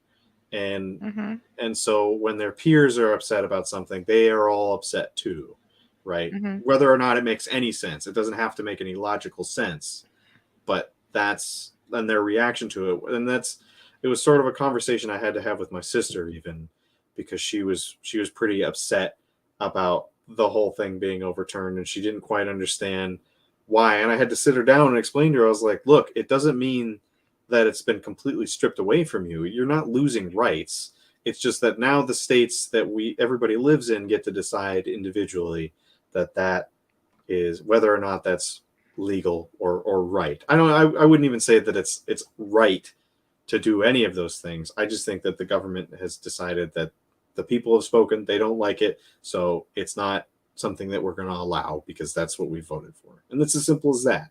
And I think a lot of folks don't understand that. But I again, think that that what just they're comes going to from do, cuz they keep promoting this lie that the Republicans are making medically necessary abortions illegal, which is not true. There is not a single state that has that on the books. Every single one has an exception for medically necessary abortion. But they're trying to make this thing happen so bad. So there was an article that there was a woman who was having a miscarriage. The baby was already dead, and she was like bleeding and having like serious medical problems. And they told her to wait in the parking lot because it was illegal for them to remove the dead fetus. right. And a doctor pulled her aside and said, "Go to a different hospital. Run." These people were trying to get her dead. They wanted her to die so that they could then say, "Oh, well, we couldn't because it was against the law." They know that it's legal, It's and they're vile. purposely trying to make this happen so that they can have a martyr that they can point to and say, "Oh, well, this woman died because she wasn't able to get an abortion," even though the baby was already dead. It wasn't even an abortion. And there's specifically an exception in the law for things like this. And Absolutely vile. like they are like, watch for that. That's gonna happen. And like I don't know how to get the word out, but like if anybody is in one of these situations where they're having a miscarriage, they need medical help. If you are in, especially if you're in a liberal place, if they won't help you and they say it's illegal, you need to go someplace else and they need to be sued for malpractice. Like Absolutely. I'm really worried that there's going to be like a huge backlash and they're going to kill some woman and make a murder out of her, Yep. like George Floyd style. Yep. I wouldn't be surprised, sad to say. And I was in a thread, like I want to say a couple of weeks ago, that was featuring uh, a story about a young woman who was checking into a hospital due to back pain. A couple times she was released. She came back for the same problem. And I guess she went to the bathroom, and it turns out that she was pregnant. Um, and she delivered the baby in the bathroom and suffocated it to death and dumped I it in saw the that. garbage. And I thought, it's just like the most appalling thing I've ever heard. It's like Hmm. that's a fucking human being, and you just like Hmm. it's You're in the hospital, like. press I, the help button. Like, I don't what? understand what motivates these women to do things like this. And they say that it's because abortion isn't accessible and that's why that happens. And it's like, sure. But as a guy, I can't just be like, well, then she shouldn't have just had any sex because if she had been chaste, she would have been fine because then I just look like the asshole, you know? I mean, Well, I you look already like am the the asshole asshole. if you're having sex with women outside of marriage while saying that. But I could say that. Sure, but I have to leave things like that to you. But it doesn't make it any less appalling for me because it's Yeah. sad. I mean, nobody should have to go through something like that, whether it's the Yeah. child or the woman. And I think it's very it's tough. But I mean, these are the problems that I think that they just need to be addressed first and foremost before we can make any real change. Because if the sexes aren't on the same page with this kind of stuff, we're not going to get make any ground, and it's always going to be a push and pull. Granted, Hmm.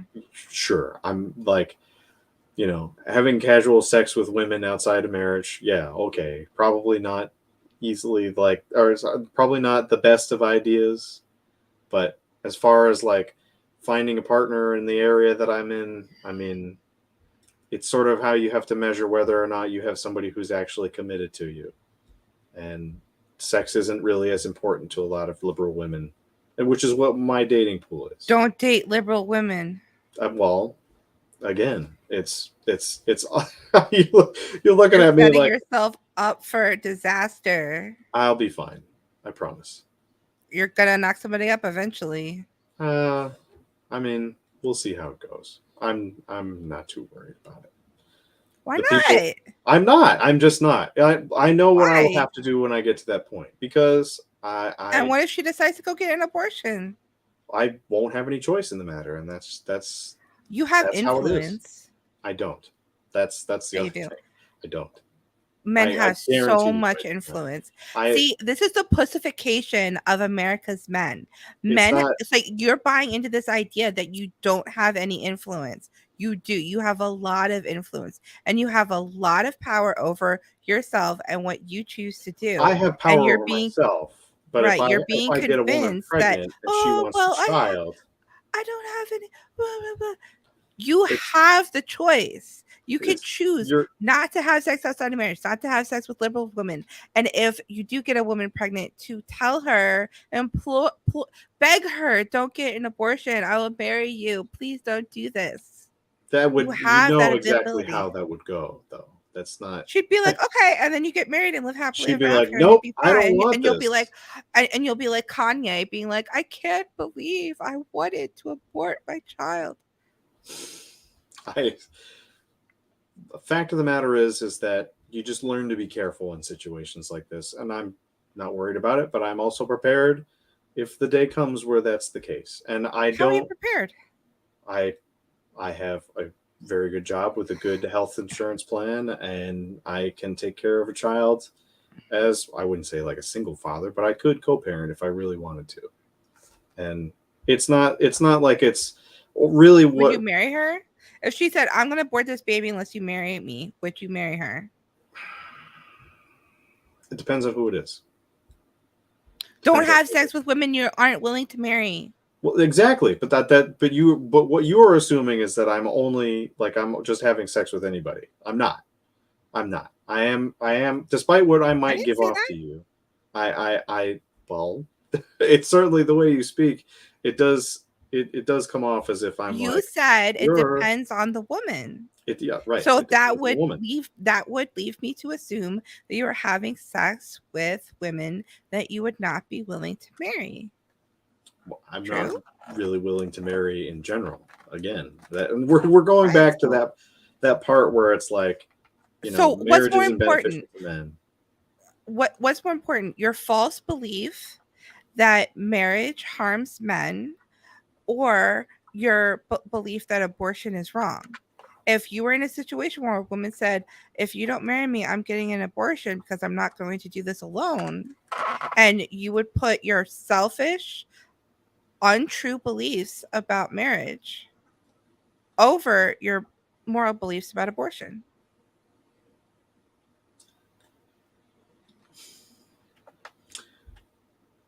Again, it is circumstantial. obviously, if it was with somebody that I did not see a future with, I probably wouldn't even have sex with them to begin with. But I hope not. just thinking about somebody in particular that I would probably be fine with, and she was like, "I'm gonna abort this child unless you marry me." Sure, I would probably do it at the behest of my own principles, but I think I would do it for the child, not for her. And Yeah.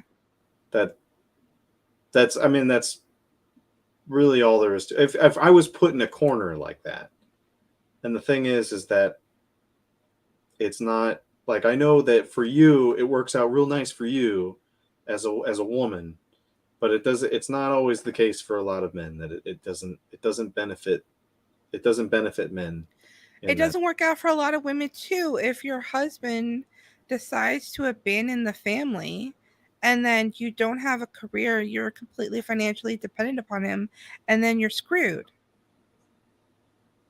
And that's the thing though, is that you there are a lot of presumptions in the things that you say that I think ultimately are adding to what you believe, which is that all of these situations aren't the reality for a lot of people.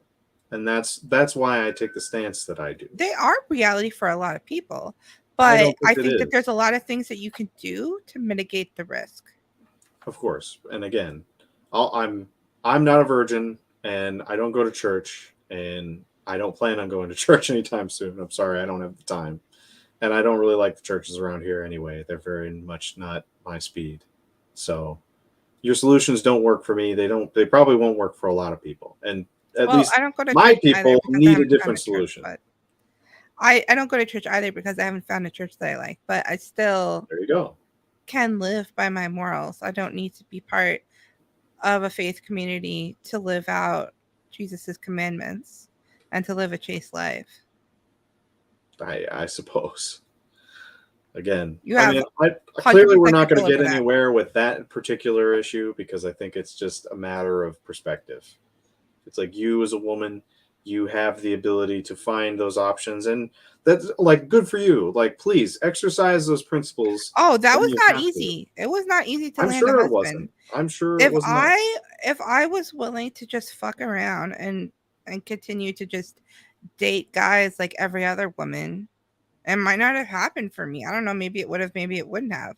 But I got serious and I was like, "No, I'm not going, this is not working. I'm going to do something different." I And I found my husband and we've been married for 10 years. and that's great. I congratulations to you. Really, no, I truly mean that though, and I just think that not every woman in this country is very as principled as you, and it's noble. That, and I hope that at least that you have an audience of some women who will probably hear this and go, "Yes, this is exactly what I need to do. This is how I'm going to have a husband and start a family." Great, perfect. But And they will know to stay away from men like you. I mean, they won't know personally, and I'm not like the kind of person who's going to be like, oh, I only want to sleep with you. It's like I tend to take my time with stuff like this, and Well, you don't believe in marriage. So that right, would probably come up in the first date. If you're like, I don't believe in marriage, and you'd be like, peace. okay, I move on to the next one. Plenty of women. That's all there is to On it. to your next victim. On to my next lover. I'm Victim. not, it's yeah. I'm not Freddy Krueger. Like I'm not ruining lives when I do this. It's not like I'm. It's also not like I'm Kind of. sleeping with every single one either. It's kind of ruining lives. Is it? I mean, being in a relationship with a man for a long time or even just a short time and having sex with him, women get really attached. Like No, they don't. it's not like it is for men. Men can No, have they sex don't. without getting attached. Women can't. Even if they don't really like the guy, they get really attached. It's just like biological. And They getting don't. rejected hurts a lot. But they And don't. it's not, yeah, they do. They get hurt a lot. We're never going to agree on this because I don't think that you understand the perspective that I have, and I'm not sure if I'm capable of explaining How it well would you enough to know? you. How would you know what women feel? Are they How would gonna I cry know on what your they shoulder? feel? I They have, and they certainly can, but they don't Oh, want a so the guy. women who cried on your shoulder, they were hurt, but the women that you break up with weren't. I wouldn't say that that would be. I wouldn't say that would be the case with all of them. I think that each relationship that I had established had a different circumstance to each and every one of them. I think the last one that I was in was a different kind of, like, I think she had a different, like, she wanted something serious, as did I. Um, Why'd you and guys break up? I think there were some things that were said, and ultimately it was it was involving her son, whom I had seen a lot of, probably too soon for my taste. But I wanted to show that it didn't bother me. I liked you as a person, and I wanted to see if we could establish something, despite the fact that you had already tried to start a family with somebody else. I tried to be open minded, and I think that that acted as a detriment to our relationship, and ultimately things went south because I guess I must have said something to her that, or I'm sorry, to her son that upset him, and she found out about it, and it didn't go quite well. What And would you say? I'm not going to talk about all these little intimate details with you. I'm just going to say that she didn't see it as it's not like it was anything mean. It's like Hmm. just something that, because you have to understand something. This little boy, he was very clearly seeking a father figure in his life, and I felt for him. But he was also very, very needy and very um, obnoxious at times, and I don't think he was very used to masculine discipline. And it wasn't my place to do or say anything to him. But I think there was just a moment where I said something to him that was probably stern, and he didn't like it very much. And he told A his lot mom. of single moms, they kind of, I don't know if they genuinely believe this or if they build it up in their heads that they want to be single moms because they want to be able to parent the way they want to parent and nobody can tell them nothing.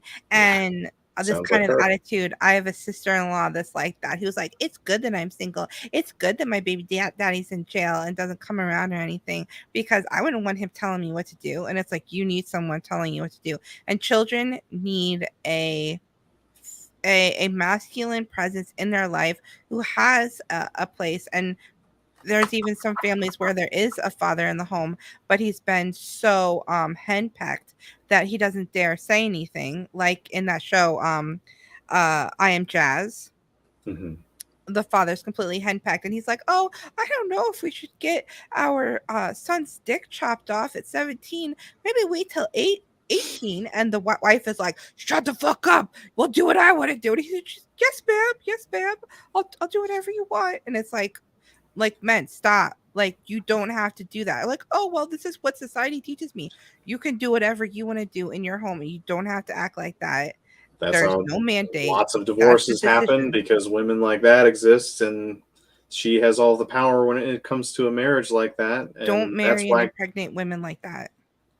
Run, they don't look like that run. when you get there, and that's a part of the problem. They often do if you pay attention. No, they don't. You aren't And if dating if women. if I you am. set boundaries in the beginning, it doesn't get that out of hand. You have to set boundaries in the very Sure. beginning. Where it's like, no, you're not going to talk to me like that. And you don't have to be an asshole. You don't have to be abusive. You don't have to act like Steven Crowder. But you can set boundaries, be like, no, you're not going to talk to me like that. I'm not a child. I'm an adult. I'm equal to you, and you're not going to talk down to me like I'm a moron. It's not that hard. Men are allowed to set boundaries. I don't think it's as simple as you make it out to be, but It that's is. I it's It just is. not. These are just excuses. These are just excuses. I'm speaking from experience. That's like I am the one who's dating women. You are a married woman who's found the relationship that she's looking for, and If that's you're in a fine. relationship with someone that doesn't let you set boundaries and emotionally abuses you, you should break up. Well, of course, but they don't often reveal themselves that way, and that's the thing. And that's why I get a lot of the times it's like, you should just date better women. It's like, I would love to, but the thing is that sometimes after you're with somebody long enough, they reveal things to you that you find out later in life, or they hide things from you that they don't want you to know about themselves because they have ulterior motives. And thus, whether it's because they want to have kids out of wedlock, which again, I know what you're going to say. Don't have sex with them then. It's like, sure, but that's, sometimes you just don't know that, and you do want to build something intimate with them, and it's like, oftentimes you find yourself in situations where you build up something with somebody, you get to a point where you're like, you know what, I would be okay with having a family with this person, and then you start to find out who they really are. And oftentimes, for many men who either don't have the self respect to say no, and they get to that point, that's when marriage becomes detrimental to them. Because then, and which is why I would say, yeah, I totally agree. You should have enough self respect to be like, you're not going to speak to me like that because you don't get to act like that and think that you can get away with it. But that becomes even worse when you are in a marriage. And because then women like that will run you through the coals in divorce court, and it's awful. And when you find yourself in relationships like that, you really have to wait it out for long periods of time. And I think, and just going back to how this whole thing started, cohabiting is probably safer for a guy who's trying to feel it out with somebody whom maybe they'll find an arrangement for them that works for them, and that's okay.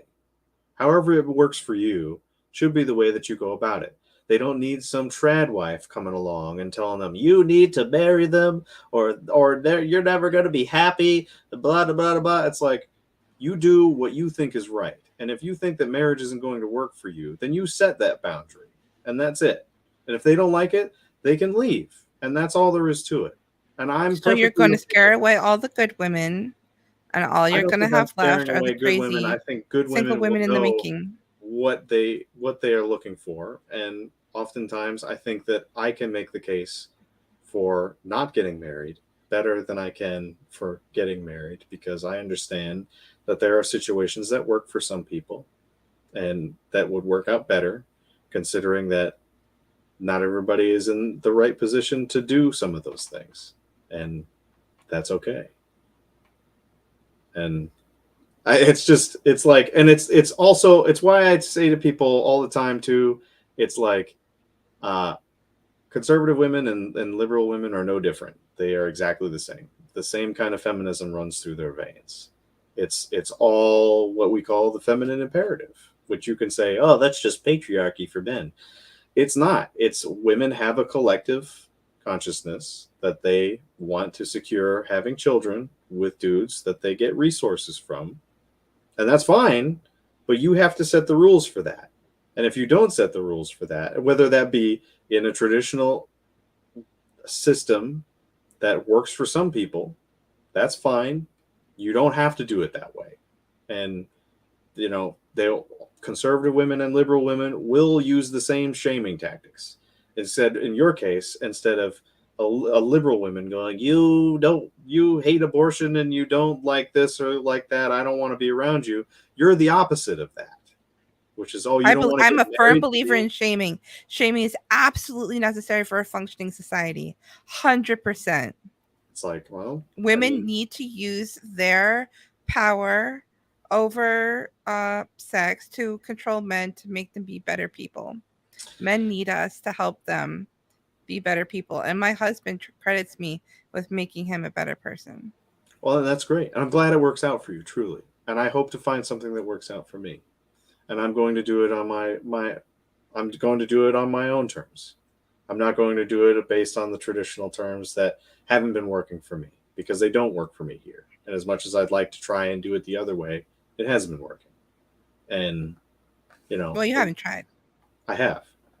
I've I already have. I mean, I've been in long-term relationships where I've thought seriously, and I mean, again, last girl I was seeing, there was lots of communication up front where it was like, I want something long term. I want to have somebody I want to be with somebody who wants to have kids. She was a little on the older side, but she was interested in having more children, and I was like, I I What's a do. little bit on the older side? She was like a year or two older than me, Okay. so that's what I mean. I wasn't like dating a milf or something, like a 50-year-old woman. No, God, no. I'm not that crazy. No, it's look, I don't but know. that dating a single woman, a single mother, It's not is something I not normally do. That was a is not very rare really. exception. Believe me, it was not. I actually told her that up front. It's like I don't date single moms. Excuse Yeah, me. I'm sure that worked well for you, It and did. you still and she still was like, okay. Yeah, yeah, pretty much. I didn't expect anything to happen with that. That's the other thing. Is that, sometimes you do meet women, you put yourself out there and you're like, this is what I have to offer. And she was like, okay, cool. I like you. And that's how that happened. And it can happen for anybody. You don't have to fall in line with the standards of that traditional society or liberal society will teach you. You just have to live by your standards. And that's fine. Well, your standards are untested. Well, how do And how we do you figure have out no anything reason works if to you believe don't it. test them? I mean, sure, if you want to be a trailblazer and you want to say, I have a new way of doing things and I'm going to set the example and encourage others to do it. But I I'm will. like asking you, like, okay, what is that way? And you can't explain it to me. Well, I think that if I have children with somebody, which you say that, oh, I'm going to accidentally have children with somebody, and that's going to That's a be a good detriment to me possibility. because, sure, It might but have happened already and you didn't even know about it. and I'll deal with that when that becomes a problem for me. But as far as I know, I don't have any children that I'm aware of, and that's okay. Or maybe a woman's got an abortion and didn't tell you. Well, I mean, I've definitely been in situations where I've had to buy the morning after pill for a girl, but I think that that's different from an abortion. I think that Yeah. that's perfectly fine under certain circumstances, especially when you're having premarital sex. You got to know the risks. I'm not the kind of guy who's like, oh, I don't want to wear condoms. Condoms feel like shit. Which, unfortunately, there are lots of guys who are like that. But I'm very strict about that. I'm like, if that's what we're doing, it's there's no question. I'm wearing a condom, and if you're on Mm. birth control, fine. I prefer that you're not, but most most women in general are just kind of like, no, I want to have control over this, and that's I what am I to do? I'm not going to argue with that. I'll just be like, fine, and it'll if it works out, it works out. If not, that's fine too, you know. But at least at the end of the day, I know that I tried, and I tried to get somewhere with somebody, and that just transitioned into nothing. I wouldn't say it's wasted time either. I do cherish all of the relationships that I've ever had. I am in touch with some of them still, and some of them are probably more casual than I would like, but I still have a good relationship with them, and it's working for me. And I think if I find the right person who's like, yeah, you know what, I want to have kids, and I tell them like, look, I'm willing to do this with you. I'm willing to support you. I don't know if I can provide for you in the same way that traditionally some men would allow you to stay at home and do that. I don't know if I could meet a woman who'd be okay with that. I don't know if I would be able to have the time to build skills that would make me enough money to do that, although I'm sure I could. I think that I'm not at that position yet. And so I'm really just sort of feeling it out. But if I were to do it, it would probably be, you know, I would have a child with somebody and I would just have it where we share a house or a home together. We'd raise the child together. Um, I I mean, feel like you're just reinventing marriage, but not calling it marriage. well, exactly. Well, because it's like, there was another example that I had in mind that I know that there's lots of people who don't do it the way that it's like legally on paper. But I mean, it basically is just marriage, but without the government being involved, Well, really. what's the difference between What's the difference between what I'm marriage? doing and actually getting a license? You Right. know, But like what's the difference? Like how is that better for you? it's on my terms and not in a way that it's essentially specifically rigged against me. But That's how? what Like that is. specifically. Well, if it goes south and she's like, I'm done, my whole life isn't completely upturned and all my time is wasted, How which would your can life happen. not be completely upturned? You would have to move, you would have to pay child support. Sure. But I mean, that's I'm not sure where you're getting at with that because it's like I that. mean, okay, you have a breakup, you're not married, you have Right. children, you break up, Hmm. and you have to go through the courts, and you are married and you get divorced. What's the difference? Why is one better than the other? Probably because there's less legal ramifications. She can't come after things like, I don't know, the home that I live in, which is essentially in my name, and assets like that. And I mean, because women can be pretty vindictive. Not that I'm saying I'd give them a reason to. I'm sure that there are plenty of women that I've dated who wouldn't be like that, and it would just be a simple like we're just going to co-parent, and that's all there is to it, and that's fine. But that's it's on at least it's on my terms. Getting married at that point, there's really not much difference other than it being a legal piece of paper that she can then wield and take my children away from me. At least with then, it's like I'm paying child support. That's fine. It's probably better than that and alimony and whatever else that could happen if things were to Alimony go isn't so much south. of a thing anymore. And it's like, well, that's news to me. Especially if she's not a stay-at-home mom. If she's working and if you live together, if you buy a house, are you going to have it just under your name? Is she going to be contributing to paying the mortgage? Can you afford to pay a mortgage by yourself without a woman's income to help you? Well, I paid the down payment on this house. I had did a you? I already owned a house when we got married, and we sold it and put the down payment on this house. Hmm. He wouldn't have been able to buy this without me. Well, there you go. But that's also another. Honestly, I've been looking into those tiny houses that Home Depot sells. You can finance those. I have a That lot would of be land hard up with in New York, kids. probably, but I think it would be ideal considering the land that I could use, and it would probably be at least with somebody I would be cohabiting with if they wanted to do that with me, which I would hope that the person I pick I could depend on to help me with that. But you never know. It's all about having contingencies for me. That's really what it comes down to. So that's the Okay. bottom line. It's been Over 3 hours and hours. 25 minutes. So, do you have any closing statement? Um, sure. While I agree with a lot of the conservative positions that you take, I think that it's all noble, and I would encourage that any guy out there follow them if he so believes that it would work best for him. But I would not also let women like this lady here tell you that it's bad if you want to have casual sex in a culture that promotes casual sex, because it's not wrong, at least in my eyes, to do so. You should live life on your terms, and that's okay. If you want to not get married and cohabit with a woman, that's fine. Also, if you're struggling to meet women, I think the important thing is that you put yourself out there. Give up on dating apps. Go out and talk to girls. Dress up nice. Buy a nice cologne. Take care of your hair. Groom yourself. It's like you don't need pickup artists techniques. You just need to be honest and straightforward with what you want, and the women will let you know whether or not they are going to reciprocate. And that's it. I'm not out here to tell anybody to do anything other than to follow their instincts, which I think, frankly, are more valuable than traditional values, because your instincts will ultimately guide you to the path that is best for you. And if your gut tells you something, you listen to it, because that's ultimately how I've gotten to where I am today. I think I work out okay.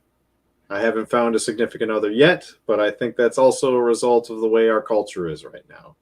Not so much me as a person. And uh, thanks for having me on here, Rochelle. It's probably one of the first podcasts I've done in a while. I used to host one of my own. Follow me on Twitter. I'll have a podcast coming up pretty soon. Trying to get the recording set up all said and done. So follow me on Twitter for those updates. And thanks for talking to me. I appreciate it. I Yeah.